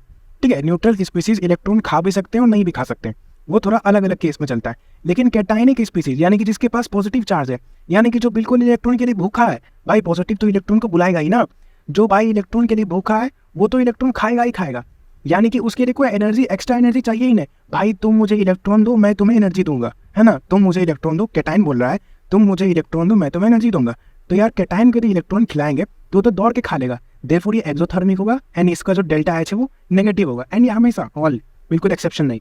एंड जो एनायन है उस पर माइनस चार्ज होगा, भाई ये ऑलरेडी माइनस पे है, इसके पास ऑलरेडी इलेक्ट्रॉन भरा हुआ है इसके पॉकेट में, और कितना इलेक्ट्रॉन खिलाओगे भाई। जिसका पेट पूरा एकदम गले तक भर गया है उसको और कितना खाना खिलाओगे तुम, ये तो बिल्कुल नहीं खाएगा। बिल्कुल भाई बोलता है कि मैं तो इलेक्ट्रॉन लूंगा ही नहीं, भाग जाओ यहाँ से। तो इसको यदि इलेक्ट्रॉन खिलाना है तो जबरदस्ती खिलाना पड़ेगा, भाई कुछ पैसे रख ले, कुछ एनर्जी रख ले और थोड़ा इलेक्ट्रॉन खा ले, है ना। तो यदि इस नेगेटिव यानी कि एनायन को इलेक्ट्रॉन खिलाना है हमें, तो यार इन्हें एनर्जी देना पड़ेगा, यानी कि एंडोथर्मिक होगा, इसे एनर्जी खिला रहा है, देयरफॉर जो डेल्टा एच है वो पॉजिटिव होगा, यानी ये सब के लिए, ठीक है। तो जो कैटायन है उसको इलेक्ट्रॉन खिलाने पे एक्सोथर्मिक होगा सभी के लिए, एंड एनायन है उसको इलेक्ट्रॉन खिलाने के लिए एंडोथर्मिक होगा सभी के लिए। जो न्यूट्रल स्पीसीज है इसको इलेक्ट्रॉन खिलाने के लिए जनरली एक्सोथर्मिक होता है, यानी कि जो न्यूट्रल स्पीसीज है वो इलेक्ट्रॉन खा लेता है, ठीक है भाई मैं मतलब न्यूट्रल हूँ, तुम मुझे खाना दे रहे हो, मैं खा सकता हूँ, जनरली एक्सोथर्मिक होता है आराम से। बट कुछ एक्सेप्शंस भी होते हैं इसके। एक्सेप्शंस जैसे आपके नाइट्रोजन, बेरिलियम, मैग्नीशियम एंड जितने भी इनर्ट गैसेस हो जाएंगे, ठीक है। जो नाइट्रोजन हो गया, बेरिलियम हो गया, मैग्नीशियम हो गया एंड जितने भी inert gas, for example helium, neon, argon, krypton, xenon, radon, इन सभी को इलेक्ट्रॉन नहीं खाना है भाई, ये नहीं खाना चाहते। कब? जब ये न्यूट्रल स्पीसीज में हो। जब नाइट्रोजन यार प्लस में हो तब तो ये खा लेगा, लेकिन जब नाइट्रोजन न्यूट्रल हो, है ना, कोई इस पे प्लस माइनस कुछ ना हो, तब ये इलेक्ट्रॉन नहीं खाना चाहता है। बावजूद यदि इसको इलेक्ट्रॉन खिलाना है इन सभी को, नाइट्रोजन, बेरिलियम, मैग्नीशियम और इनर्ट गैसेस को, तो उसके लिए एनर्जी लगेगा, पैसा लगेगा, ठीक है। यानी कि डेल्टा एच जो है वो पॉजिटिव होगा, एंडोथर्मिक होगा ये। एंड जो इलेक्ट्रॉन हम लोग खिलाते हैं वो शुड बी एडेड 1 by 1, यानी कि एक एक करके इलेक्ट्रॉन हम लोग को उसमें ऐड करना है। एक साथ जैसे 3 इलेक्ट्रॉन हमें उसको देना है, तो एक साथ 3 नहीं दे सकते, पहले एक देना है, फिर उसके बाद एक देंगे, फिर उसके बाद एक देंगे, एक एक करके देंगे एंड उसके बाद उसका वेरिएशन चेक करेंगे, ठीक है। क्योंकि जैसे कि हम लोगों ने यहाँ पे दे दिया फॉर एग्जाम्पल M2+, इसको हमें 4 इलेक्ट्रॉन खिलाना है, तो पहला इलेक्ट्रॉन खिलाएंगे तो ये M+ आएगा। देखो प्लस से प्लस, प्लस वाला तो खाएगा ही, ठीक है, प्लस वाला तो इलेक्ट्रॉन खाएगा, एक इलेक्ट्रॉन खा के ये M+ बना, ऑब्वियसली ये एक्सोथर्मिक होगा, प्लस वाला तो इलेक्ट्रॉन खाएगा ही। एंड M+ में एक और इलेक्ट्रॉन खिलाएंगे तो ये बन जाएगा M, न्यूट्रल आ गया, ये भी एक्सोथर्मिक होगा। फिर इस पे एक और इलेक्ट्रॉन खिलाएंगे तो ये M- हो जाएगा, ठीक है। अब ये अगर वो नाइट्रोजन, बेरिलियम, मैग्नीशियम और इनर्ट गैसेस नहीं हुआ तो ये एक्सोथर्मिक देगा, लेकिन अगर वो हुआ तो एंडोथर्मिक देगा, ठीक है। अब यार देखो ये M- में बचा हुआ 3 इलेक्ट्रॉन हम खिला चुके हैं, 1 इलेक्ट्रॉन और खिलाना है। अब M- बाई कुछ भी हो इसमें इलेक्ट्रॉन खिलाएंगे तो ये पक्की बात है ये एंडोथर्मिक ही होना है। इस वजह से मैंने बोला कि एक एक इलेक्ट्रॉन लेके खिलाना है, तभी हमें पता चलेगा एक्सोथर्मिक या एंडोथर्मिक क्या होगा। एक्चुअल वेरिएशन यदि हमें देखना है, यदि हमसे पूछा गया है कि क्या होगा, तो हम एक एक करके इलेक्ट्रॉन इसको खिलाते जाएंगे, यानी कि ऐड करते जाएंगे, ठीक है। उम्मीद करता हूँ आप लोग ये चीज़ समझ गए होंगे। एंड यदि इलेक्ट्रॉन एफिनिटी की बात करें, इलेक्ट्रॉन एफिनिटी क्या होता है, देखो the more the negative delta H, यानी कि जितना ज़्यादा डेल्टा एच नेगेटिव होगा। अब डेल्टा एच नेगेटिव मतलब क्या, इलेक्ट्रॉन खाने का टेंडेंसी बहुत ज़्यादा, जैसे ये देखो M+ है, M+ इलेक्ट्रॉन खाएगा तो देखो डेल्टा एच नेगेटिव होगा, यानी एक्सोथर्मिक होगा, है ना, यानी कि बहुत तेजी से इलेक्ट्रॉन खा लेगा, बिल्कुल इसके लिए एनर्जी कुछ नहीं चाहिए, उल्टा एनर्जी दे देगा ये। तो M+ आराम से इलेक्ट्रॉन खा लेगा, तो देयरफॉर यहाँ पे वही दिखा गया है कि more the negative delta H, यानी कि जितना वो आराम से इलेक्ट्रॉन खा ले बिना किसी एनर्जी के, higher the tendency to gain electron, उतना ही उसके पास टेंडेंसी होता है इलेक्ट्रॉन गेन करने का, ठीक है, इलेक्ट्रॉन खाने का। Therefore higher electron affinity. Electron affinity बोलते ही उसको है कि इलेक्ट्रॉन खाने की क्षमता, इलेक्ट्रॉन लेने की क्षमता किसमें कितनी ज़्यादा है। जिसमें इलेक्ट्रॉन लेने की क्षमता ज़्यादा हो, यानी कि हायर इलेक्ट्रॉन एफिनिटी हो, that means higher the tendency to gain electron, उसका जो डेल्टा एच है वो उतना ही ज़्यादा नेगेटिव होता है, ठीक है। यदि इलेक्ट्रॉन एफिनिटी की बात करें तो ऑब्वियसली ये प्रोपोर्शनल हो जाएगा negative of delta H easy के, एंड अगेन ये प्रोपोर्शनल हो जाएगा जेड इफेक्टिव के, एंड जेड इफेक्टिव तो ऑब्वियसली साइज के इनवर्सली प्रोपोर्शनल है, ठीक है। तो इलेक्ट्रॉन एफिनिटी जेड इफेक्टिव के प्रोपोर्शनल, साइज के इनवर्सली प्रोपोर्शनल, पेनिट्रेशन के प्रोपोर्शनल एंड स्टेबिलिटी के इनवर्सली प्रोपोर्शनल। याद रखना, जो आयनाइजेशन एनर्जी देखा था उसमें स्टेबिलिटी डायरेक्टली प्रोपोर्शनल था, इसमें इलेक्ट्रॉन एफिनिटी में स्टेबिलिटी इनवर्सली प्रोपोर्शनल है। कैसे? देखो जैसे हाफ फील्ड स्टेबल है और फुल फील्ड स्टेबल है ना। हाफ फील्ड स्टेबल में Np2 और Np3, Np3 half field stable है। अब Np3 क्यों इलेक्ट्रॉन खा के वो Np4 बने, भाई ये Np3 है, ये खुद ही स्टेबल स्टेट में है, क्यों वो उसको Np4 बनाने पे तुले हुए हो तुम? क्या वो Np4 बनना चाहता है? कोई स्टेबल है, आराम से घर में सोया हुआ है, वो जाग के दौड़ना क्यों चाहेगा, ठीक है, क्यों वो अनस्टेबल फील करना चाहेगा जबकि वो स्टेबल है। वही चीज़ है यहाँ पे, Np3 खुद स्टेबल है, वो क्यों इलेक्ट्रॉन खा के अनस्टेबल बनना चाहेगा, क्यों इलेक्ट्रॉन खा के वो Np4 में जाना चाहेगा। दैट्स वाई स्टेबिलिटी के इन्वर्सली प्रोपोर्शनल होता है, यानी कि जिसका जितना ज़्यादा स्टेबिलिटी होगा वो इलेक्ट्रॉन नहीं खाना चाहेगा, उसका इलेक्ट्रॉन एफिनिटी उतना ही कम होगा। फॉर एग्जाम्पल Np3 नहीं खाना चाह रहा है, इसका इलेक्ट्रॉन एफिनिटी कम है, किससे Np2 को ऑब्वियसली ज़्यादा हो जाएगा। Np2 तो खाएगा, Np2 खा के क्या बनाएगा, Np3 बनाएगा, यानी कि Np2 इलेक्ट्रॉन खा के Np3 बन के स्टेबल बन जाएगा। सीधा सा बात है, Np2 खाएगा इलेक्ट्रॉन। एंड फुली फील्ड यानी कि inert gases, obviously fully field यानी कि जिसपे p पे 6 हो जाता है, इनर्ट गैसेस, इसका तो भाई इलेक्ट्रॉन एफिनिटी जीरो ही होता है, ऑलमोस्ट जीरो ही होता है इसका इलेक्ट्रॉन एफिनिटी। मतलब इसको इलेक्ट्रॉन खाने में कोई इंटरेस्ट ही नहीं है, ठीक है, इंटरेस्ट ही नहीं है इसको इलेक्ट्रॉन में। इसको तुम इलेक्ट्रॉन दोगे, ये तुम्हें दो झापड़ मार देगा, है ना। और जो मैक्सिमम इलेक्ट्रॉन एफिनिटी याद रखना, पूरे पीरियोडिक टेबल में मैक्सिमम इलेक्ट्रॉन एफिनिटी क्लोरीन का होता है, यानी क्लोरीन ही वो आदमी है, वो व्यक्ति है जो जन्मों जन्मों से इलेक्ट्रॉन के लिए भूखा है ना। और जो ये बच गया पेनिट्रेशन, पेनिट्रेशन इसमें याद रखना NS1 और NP1 में, NS1 का पेनिट्रेशन ज़्यादा होता है NP1 से, ठीक है। तो NS1 इलेक्ट्रॉन खाना चाहेगा, ठीक है, ऑब्वियसली NS1 तो खाएगा ही ना भाई इलेक्ट्रॉन, NS1 इलेक्ट्रॉन खा के NS2 बनाएगा, और कहीं ना कहीं NS2 स्टेबल भी तो है, इस वजह से NP1 भाई इलेक्ट्रॉन खा के क्या बनाएगा, ये NP2 बनाएगा। अब NP2 कोई उतना खास स्टेबल तो नहीं है, लेकिन NS2 तो बहुत स्टेबल है, ठीक है। तो इस तरीके से यहाँ पे लिखा है पेनिट्रेशन में NS1 का ज़्यादा होगा, क्योंकि ये एक इलेक्ट्रॉन खा के NS2 बना देगा, ठीक है, और NP1 का कम होगा एज कंपेरेटिव। यदि आप इस चीज़ को भी स्टेबिलिटी से ही कंपेयर करना चाहते हो तो उससे ही कर लो, ये SPDF वाला चक्कर यहाँ से हटा दो, इसका यहाँ पे ज़्यादातर कोई काम नहीं पड़ता है। इस चीज़ को सिंपल से आप स्टेबिलिटी से रिलेट करो तो आपके लिए ज़्यादा आसानी हो जाएगी। बाकी जो फाइनल ऑर्डर होता है सेकेंड और थर्ड पीरियड में, इसका मैंने आपको निमोनिक्स ही बता दिया है, क्योंकि यार बहुत अलट पलट इधर उधर हो जाता है। अब उसमें एक जगह भी गलती हो गया तो कहाँ ढूंढने जाओगे। हालांकि इसका इस्तेमाल होता है कहीं पे मान लो आपको डायरेक्ट इसी तरीके का ऑर्डर दे दिया है ना, NS1 NS2 NP2 NP3, ठीक है, इस तरीके का ऑर्डर दे दिया, यहाँ पे आपसे पूछ लिया, तब वहाँ पे क्या करने जाओगे, वहाँ तो आपको एक्चुअल कॉन्सेप्ट पता होनी चाहिए ना, इस वजह से मैं आपको बता रहा हूँ। बाकी सेकंड पीरियड और थर्ड पीरियड में तो आपको डायरेक्ट निमोनिक्स ही दे दिया है, उसी तरीके से आप लोग आराम से बता सकते हो। चलिए यदि इसका फाइनल ऑर्डर देखें, final order of electron affinity, तो देखो इन जनरल क्या होगा, इधर से इधर जा रहे हैं तो साइज घट रहा है, तो इलेक्ट्रॉन एफिनिटी कहीं ना कहीं बढ़ना चाहिए, यानी कि कुछ इस तरीके से बढ़ते जाना चाहिए हर तरीके का।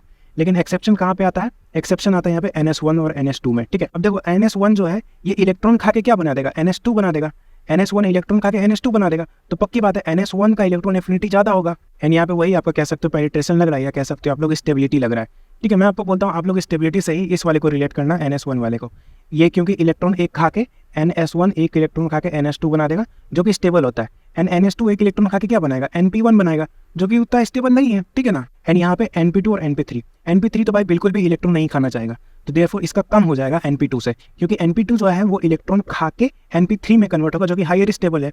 एंड यहाँ पे भी वही है, NS2 भी ज़्यादा इलेक्ट्रॉन नहीं खाना चाहता है, ठीक है, NS2 भी कहीं ना कहीं स्टेबल ही तो है, कंप्लीट फॉर्मेट में ही तो है, ये भी इलेक्ट्रॉन नहीं खाना चाहेगा, इस वजह से इसका इलेक्ट्रॉन एफिनिटी कम हो जाता है। सिमिलरली NP3 का भी जो हाफ फील्ड है उसका इलेक्ट्रॉन एफिनिटी कम हो जाता है। एंड NP6 यानी कि ये तो फुल्ली फील्ड है, फुल्ली फील्ड का तो जनरली इलेक्ट्रॉन एफिनिटी जो है वो कहीं ना कहीं जीरो के बराबर ही होता है, ठीक है, तो इसका तो बिल्कुल कम ही हो जाएगा। इनर्ट गैसेस का इलेक्ट्रॉन एफिनिटी तो एकदम नील, जीरो के बराबर ही होता है ना। चलो यार अब पीरियड वाइज इलेक्ट्रॉन एफिनिटी की बात कर लें, तो सेकंड पीरियड में क्या है, lithium, beryllium, boron, carbon, nitrogen, oxygen, fluorine and neon. इसका आउटर मोस्ट इलेक्ट्रॉनिक कॉन्फिगरेशन क्या होगा, obviously 2s1 2s2 2p1 2p2 2p3 2p4 2p5 and 2p6, ठीक है। तो कहाँ कहाँ एक्सेप्शन देखने को मिलेगा, यहाँ पे 2s1 एंड 2s2 में यहाँ पे, एंड फिर हाफ फील्ड एंड फिर फुली फील्ड, ठीक है। इन दोनों जगह पे आपका जो ऑर्डर है वो पलटा हुआ देखने को मिलेगा, क्योंकि S1 इलेक्ट्रॉन खा के S2 बनाएगा तो इसका इलेक्ट्रॉन एफिनिटी ज़्यादा होगा, 2p2 इलेक्ट्रॉन खा के 2p3 बनाएगा तो देयरफॉर इसका इलेक्ट्रॉन एफिनिटी ज़्यादा होगा, 2p5 इलेक्ट्रॉन खा के 2p6 बनाएगा और 2p6 स्टेबल होता है तो ऑब्वियसली इसका इलेक्ट्रॉन एफिनिटी ज़्यादा होगा, है ना। तो फाइनल ऑर्डर ये हो जाएगा। फाइनल ऑर्डर क्या होगा, जो ये नियॉन है, और जैसा मैंने बोला था कि इसका इलेक्ट्रॉन एफिनिटी तो बिल्कुल जीरो ही हो जाता है, तो ये सबसे आपका आखिर में आ जाएगा, यानी कि इसका इलेक्ट्रॉन एफिनिटी सबसे कम हो जाएगा। एंड नियॉन के बाद फिर आता है बेरिलियम, बेरिलियम के बाद नाइट्रोजन, फिर boron, then lithium, then carbon, then oxygen, then fluorine, ठीक है। ये जो नियॉन है ये बिल्कुल आपका यहाँ पे आ जाता है। देखो यार इसको ना बिल्कुल मैं ट्रिक बता देता हूँ आप लोगों को, ट्रिक से याद कर लो, तो आपको यार कहीं मान लो किसी भी पॉइंट पे किसी भी टेस्ट में आपका दिमाग काम करना बंद कर गया, कंफ्यूज हो गया कि क्या करे कैसे करे, तो इस ट्रिक को बस लगा देना as a secondary method. Primarily तो आपको ये पता होनी चाहिए कॉन्सेप्ट, बस एज अ सेकेंडरी मेथड आपको ये भी मैं आपको बता देता हूँ। तो ट्रिक है NB LIC ऑफिस, ठीक है, NB LIC office, NB LIC office, इस चीज़ को याद रखना। और NB इन दोनों में E लगा दो, ठीक है, NEBE यानी कि neon, then beryllium, then nitrogen, then boron, then lithium, then carbon, then oxygen, then fluorine, बस हो गया आपका काम खत्म। वही चीज़ है यहाँ पे, है ना। N और B, स्टार्टिंग वाले N और B में दोनों में E लगा दो, बाद वाले में कुछ मत लगाना। तो देयरफॉर आपका हो जाएगा नियॉन, है ना, देन बेरिलियम, देन नाइट्रोजन, है ना, then boron, then lithium, then carbon, then oxygen, then fluorine. इस तरीके से आपका सेकंड पीरियड का इलेक्ट्रॉन एफिनिटी हो जाता है, ठीक है। उम्मीद करता हूँ आप लोग समझ गए होंगे। थर्ड पीरियड की बात करें तो इसमें आता है sodium, magnesium, aluminium, silicon, phosphorus, sulphur, chlorine and argon. Electronic configuration की बात करें तो ये ऑब्वियसली हो जाएगा, क्योंकि ये थर्ड पीरियड है, तो ये हो जाएगा 3s1, 3s2, 3p1, 3p2, 3p3, 3p4, 3p5 and 3p6। Obviously s1 का ज़्यादा होगा s2 से, एंड 3p2 का ज़्यादा होगा 3p3 से, एंड 3p5 का ज़्यादा होगा 3p6 से। ठीक है ना, समझ गए होगे, वही चीज़ है बिल्कुल, स्टेबिलिटी वाला कॉन्सेप्ट। एंड इसका यार ट्रिक है, अरमान पढ़ेगा एसएससी। ठीक है, अरमान को यार अब एसएससी क्रैक करना है। अरमान से नीट वीट निकला नहीं, अब वो चला गया एसएससी का एग्जाम देने के लिए। तो अरमान पढ़ेगा एसएससी, यानी कि सबसे कम ऑब्वियसली इनर्ट गैसेस का होगा, यानी कि आर्गन हो जाएगा सबसे पहले, आर्गन, देन उसके बाद हो जाएगा आपका मैग्नीशियम, देन उसके बाद हो जाएगा एल्यूमिनियम, देन फिर हो जाएगा सोडियम, देन पी से हो जाएगा फॉस्फोरस। ठीक है, देन इस एस से हो जाएगा सिलिकॉन, दूसरे वाले एस से हो जाएगा सल्फर। यहाँ पे यार मैं आपसे रिक्वेस्ट करूंगा कि इस चीज़ को ध्यान में रख लेना। एसएससी में पहले वाले एस से हो जाएगा सिलिकॉन, दूसरे वाले एस से हो जाएगा सल्फर, देन लास्ट में हो जाएगा क्लोरीन। एंड ऑब्वियसली जैसा मैंने बोला था, आपका जो क्लोरीन है उसका पूरे पीरियोडिक टेबल में सबसे मैक्सिमम इलेक्ट्रॉन एफिनिटी देखने को मिलता है। और सिलिकॉन सल्फर में कंफ्यूज मत होना, देखो सल्फर तो ऑब्वियसली बाद में ही आता है।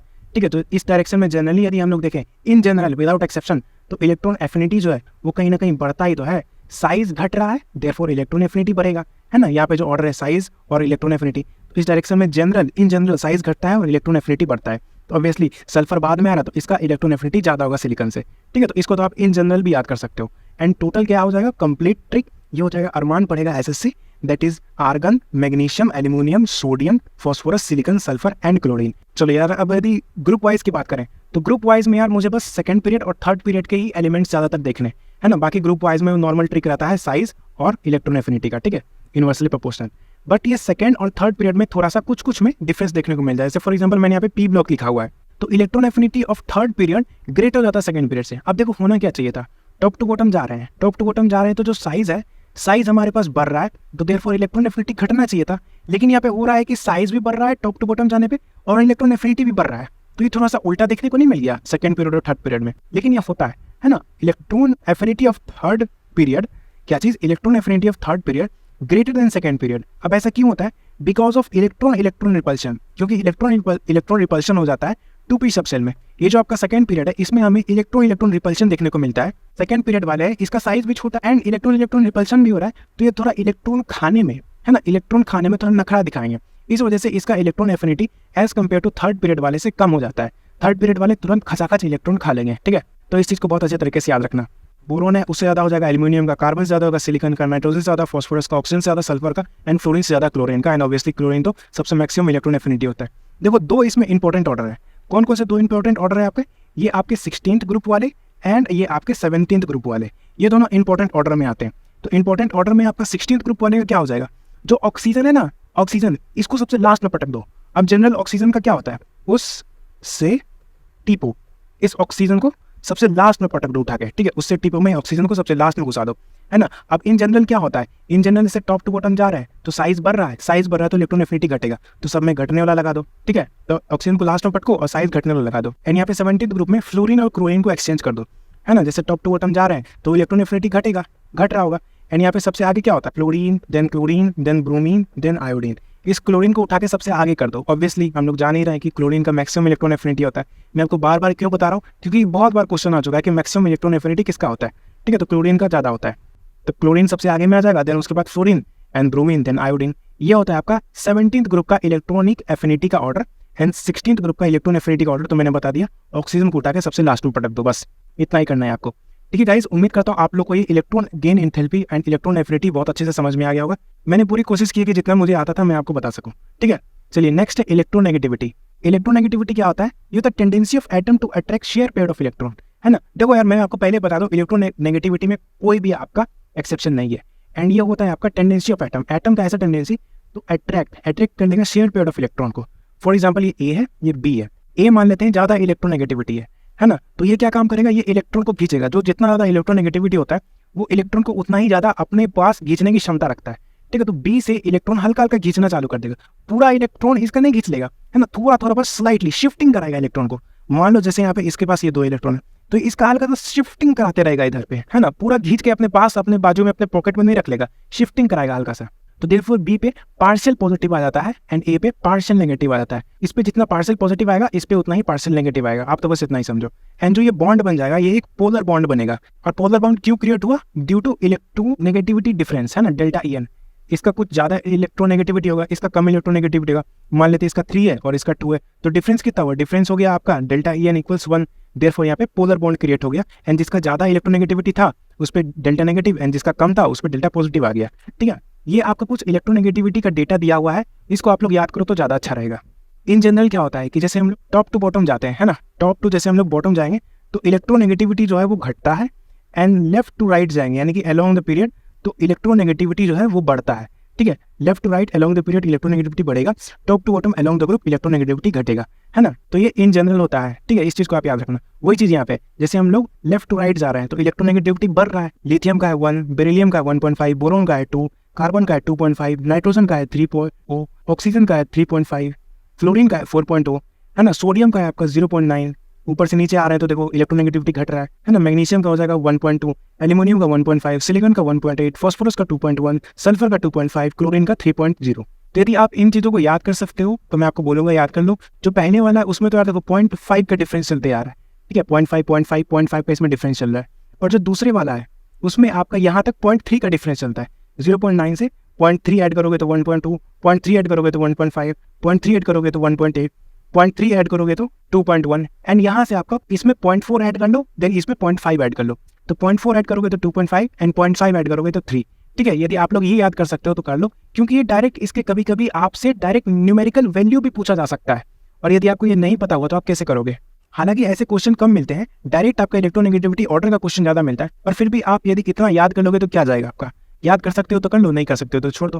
ठीक है, चलिए जनरल ट्रेंड्स की बात करें इलेक्ट्रोनेगेटिविटी में, तो देखो इलेक्ट्रोनेगेटिविटी डायरेक्टली प्रोपोर्शनल होगा जेड इफेक्टिव के, that means effective nuclear charge, and inversely proportional होगा ऑब्वियसली साइज के। फिर ठीक है, जितना साइज ज़्यादा उसका इलेक्ट्रोनेगेटिविटी उतना कम हमें देखने को मिलेगा।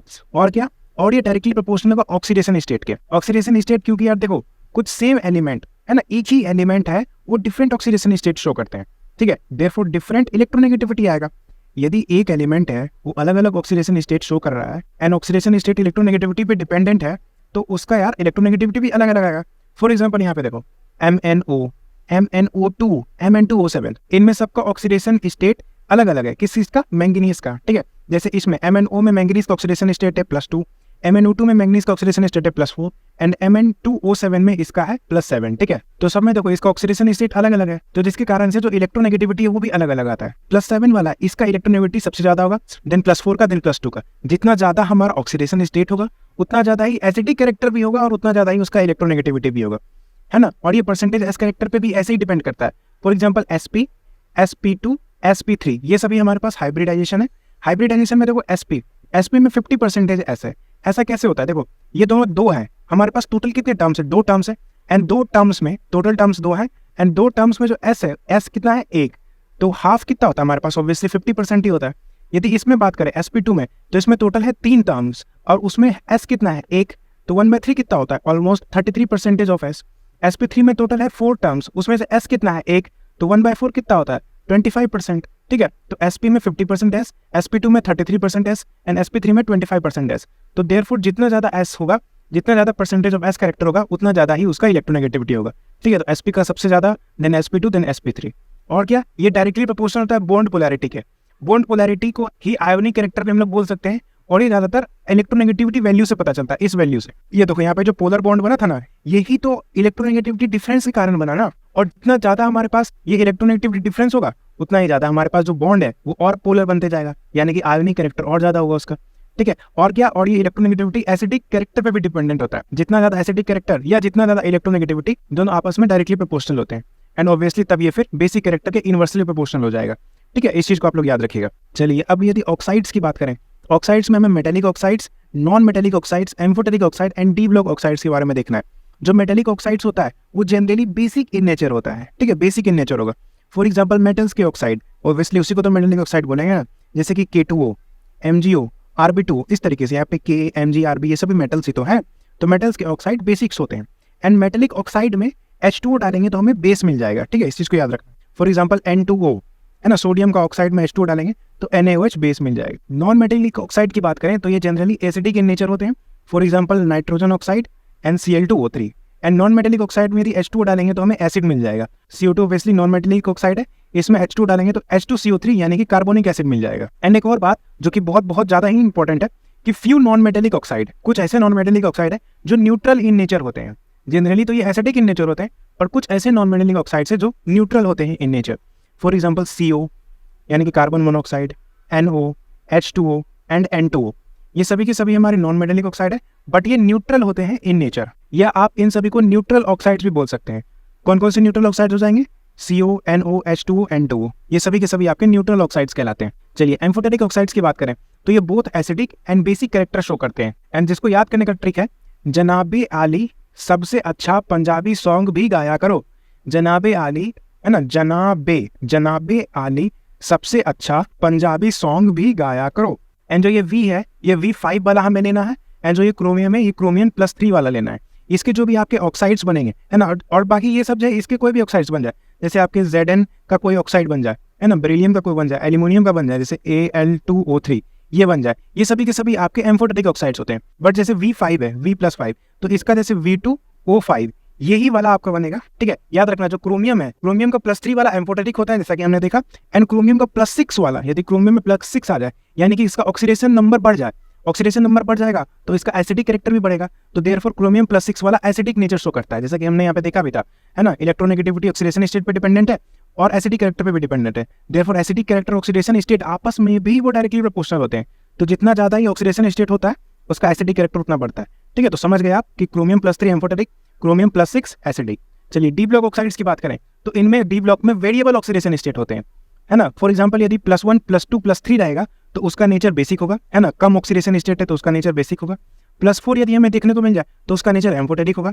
+5, +6, +7 देखने को मिल जाए तो उसका नेचर एसिडिक होगा। ठीक है, और इस चीज को याद रखना, क्रोमियम +3 एम्फोटेरिक में होता है जनरली, तो +3 वाले बेसिक्स होते हैं है ना, पर क्रोमियम +3 एम्फोटेरिक होता है एंड क्रोमियम +6 तो ऑब्वियसली एसिडिक ही होगा। ठीक है, तो उम्मीद करता हूं आप लोग डी ब्लॉक ऑक्साइड्स भी समझ गए होंगे और एम्फोटेरिक ऑक्साइड्स भी समझ गए होंगे। एम्फोटेरिक को गलती से मत भूलना, बहुत इंपॉर्टेंट है, दैट इज जनाबे आली सबसे अच्छा पंजाबी सॉन्ग भी गाया करो। चलिए नेक्स्ट एप्लीकेशन तो यार मेजरली हमें आयोनाइजेशन एनर्जी का समझना है, क्योंकि इलेक्ट्रोनेगेटिविटी का तो हमने करीब करीब बात कर ही लिया है। यहाँ पे आयोनाइजेशन एनर्जी की बात करें, देखो एक चीज होता है, हमसे एक तरीके का क्वेश्चन पूछा जाता है, कुछ इस तरीके से आयोनाइजेशन एनर्जी की वैल्यू दिया रहेगा कि first ionisation energy, second, third, fourth ionisation energy का वैल्यू दिया रहेगा और हमसे पूछेगा कि कितने वैलेंसी इलेक्ट्रॉन प्रेजेंट होंगे इसमें। तो आपको सबसे ज्यादा जंप पता करना है। फॉर एग्जाम्पल ये 165 इलेक्ट्रॉन वोल्ट, ये 195 इलेक्ट्रॉन वोल्ट, ये 556, ये 595, तो लार्जेस्ट जंप आपका किन दोनों में हो रहा है उसको पता करना है। तो देखो इसके और इसके बीच में बहुत बड़ा लार्जेस्ट जंप देखने को मिल रहा है, तो यहाँ पे एक लकीर खींच दो और इस लकीर के पहले जितने भी क्वांटिटीज आएंगे, जैसे यहाँ पे 2 क्वांटिटीज देखने को मिल रहा है, तो उतने ही नंबर ऑफ वैलेंस इलेक्ट्रॉन उसमें प्रेजेंट होंगे उस एक पर्टिकुलर मेटल में या पर्टिकुलर एलिमेंट में, और उतना ही उसका ऑक्सीडेशन स्टेट भी होगा। यानी कि इस केस में देखो इसके पीछे 2 आपके क्वांटिटीज हैं, तो इसका वैलेंस इलेक्ट्रॉन कितना हो जाएगा, इसमें 2 वैलेंस इलेक्ट्रॉन होगा और इसका ऑक्सीडेशन स्टेट भी +2 होगा। अब ऐसा क्यों हो रहा है? क्योंकि यार हमने इतना एनर्जी दिया विच इज IE1, तो हमारा 1 इलेक्ट्रॉन निकला, फिर इतना एनर्जी दिया विच इज IE2, तो हमारा दूसरा इलेक्ट्रॉन निकला, फिर 195 इलेक्ट्रॉन वोल्ट देने के बाद सीधा हमारे पास 556 इलेक्ट्रॉन वोल्ट कैसे रख सकता है? यानी कि ये जो इलेक्ट्रॉन निकला था हमारे पास IE2 से, वो उसका लास्ट इलेक्ट्रॉन होगा। यानी कि ये एनर्जी लगाने के बाद जो हमारे पास फाइनल रिजल्ट आया वो एक नोबल गैस कॉन्फ़िगरेशन का होगा। And noble gas configuration attend करने के बाद यदि हमें उससे और इलेक्ट्रॉन निकालना है, क्योंकि वो नोबल गैस कॉन्फ़िगरेशन अटेंड करने के बाद बहुत स्टेबल बन चुका है, और यदि हमें उससे और इलेक्ट्रॉन निकालना है तो बहुत हाई अमाउंट ऑफ एनर्जी देना पड़ेगा एज कंपेयर हम पहले जितना दे रहे थे। ठीक है, तो पहले हम लोग इतना दे रहे थे, ये देने के बाद 195 इलेक्ट्रॉन वोल्ट देने के बाद वो नोबल गैस कॉन्फ़िगरेशन अटेंड कर लिया, तभी तो हम जब और आगे का इलेक्ट्रॉन निकालना चाह रहे हैं तब हमसे बहुत हाई एक्सिस ऑफ एनर्जी लिया जा रहा है इलेक्ट्रॉन निकालने के लिए। तो इसका मतलब उसके जो वैलेंस सेल होंगे, वैलेंस सेल में 2 इलेक्ट्रॉन होगा, सो 2 इलेक्ट्रॉन निकलने के बाद वो नोबल गैस कॉन्फ़िगरेशन अटेंड कर लिया और उसके बाद के इलेक्ट्रॉन के लिए हमें बहुत हाई एनर्जी लग रहा है। ये कॉन्सेप्ट होता है इस चीज का। आप तो बस इतना याद रखो कि डंडे के पीछे जितने भी क्वांटिटीज आ जाए उतने नंबर ऑफ वैलेंस इलेक्ट्रॉन लगा दो और उतना ही उसका ऑक्सीडेशन स्टेट होगा। ठीक है, इलेक्ट्रोनेगेटिविटी की एप्लीकेशन की बात करें तो ऑब्वियसली जो डेल्टा EN है ना, डिफरेंस ऑफ इलेक्ट्रोनेगेटिविटी, वो नॉन मेटेलिक कैरेक्टर के प्रोपोर्शनल होगा है ना, और ये परसेंटेज आयोनिक कैरेक्टर के प्रोपोर्शनल भी होगा। ठीक है, आयोनिक कैरेक्टर बोल दीजिए, आयोनिक बॉन्डिंग बोल दीजिए, बॉन्ड पोलैरिटी बोल दीजिए। ठीक है, डिफरेंस ऑफ इलेक्ट्रोनेगेटिविटी उसी के प्रोपोर्शनल होता है। और क्या, और ये एसिडिक कैरेक्टर के प्रोपोर्शनल होगा और बेसिक कैरेक्टर के इनवर्सली प्रोपोर्शनल होगा। उम्मीद करता हूं आप लोग ये एप्लीकेशन समझ गए होंगे। देखो जनरल टेस्ट तो हमने देख ही लिया था, एक बार और इसका रिवीजन कर लेते हैं। देखो यदि हम लोग अलोंग द पीरियड चले, यानी कि लेफ्ट टू राइट चले, तो ऑब्वियसली Z इफेक्टिव बढ़ता है, कॉन्ट्रैक्शन बढ़ेगा, साइज कम होगा, आयोनाइजेशन एनर्जी हमारा ज़्यादा लगेगा, इलेक्ट्रॉन एफिनिटी ज़्यादा होता है, इलेक्ट्रॉन नेगेटिविटी भी ज़्यादा होता है। एंड और क्या, जो नॉन मेटेलिक या एसिडिक कैरेक्टर होंगे ये भी हमारा इधर से इधर आते समय बढ़ेगा, एंड मेटेलिक और बेसिक कैरेक्टर घट रहा होगा। और यदि हम लोग टॉप टू बॉटम चले यानी अलोंग द ग्रुप, तो Z इफेक्टिव घटेगा, देयरफॉर साइज बढ़ेगा, एंड जो नंबर ऑफ शेल्स हो रहे हैं, नंबर ऑफ शेल्स बढ़ रहे हैं, इसी वजह से कहीं ना कहीं हमारा साइज भी बढ़ते जा रहा है। एंड इसके कारण से आयोनाइजेशन एनर्जी कम रिक्वायरमेंट होगा इलेक्ट्रॉन निकालने के लिए, इलेक्ट्रॉन एफिनिटी भी घटेगा एंड इलेक्ट्रोनेगेटिविटी भी घट रहा होगा। और क्या जो नॉन मेटेलिक या एसिडिक कैरेक्टर है वो भी घटेगा और मेटेलिक और बेसिक कैरेक्टर बढ़ रहा होगा जब हम लोग ग्रुप के अलॉन्ग चलेंगे तो। ठीक है, उम्मीद करता हूँ आप लोग ये जनरल ट्रेंड्स भी समझ गए होंगे। ऑलराइट गाइस, इस चैप्टर में इतना ही था। बहुत मेहनत लगी यार इस चैप्टर को करने में। ऑलमोस्ट हर कुछ मैंने इस चैप्टर का आपको बता दिया है। देखो कुछ यदि ऐसे पॉइंट्स हैं जो कि सिर्फ एनसीईआरटी में लिखे हैं तो चिंता मत करना मेरे भाई, एनसीईआरटी का भी वीडियो मैं आपके लिए जल्द से जल्द लाने की कोशिश कर रहा हूँ। इस चैप्टर के एनसीईआरटी के जितने भी इंपॉर्टेंट पॉइंट्स होंगे उस एनसीईआरटी वाले वीडियो में भी मैं कवर कर दूंगा। तो उसके बाद आपका ये वीडियो और वो वीडियो दोनों मिला के ये चैप्टर कंप्लीट आपका बहुत अच्छे तरीके से एनसीईआरटी का हर एक लाइन हर एक इंटेक्स क्वेश्चन के साथ कंप्लीट हो जाएगा। ठीक है, बाकी बात ये जो नोट्स है ये आपको मेरे टेलीग्राम पे मिल जाएंगे, लिंक आपको डिस्क्रिप्शन में दिया हुआ है। ये वीडियो यदि आपको पसंद आई तो इसे लाइक कर दीजिए एंड यार चैनल को सब्सक्राइब करना मत भूलना। मैं मिलता हूँ आपको न्यू वीडियो में। Thank you so much.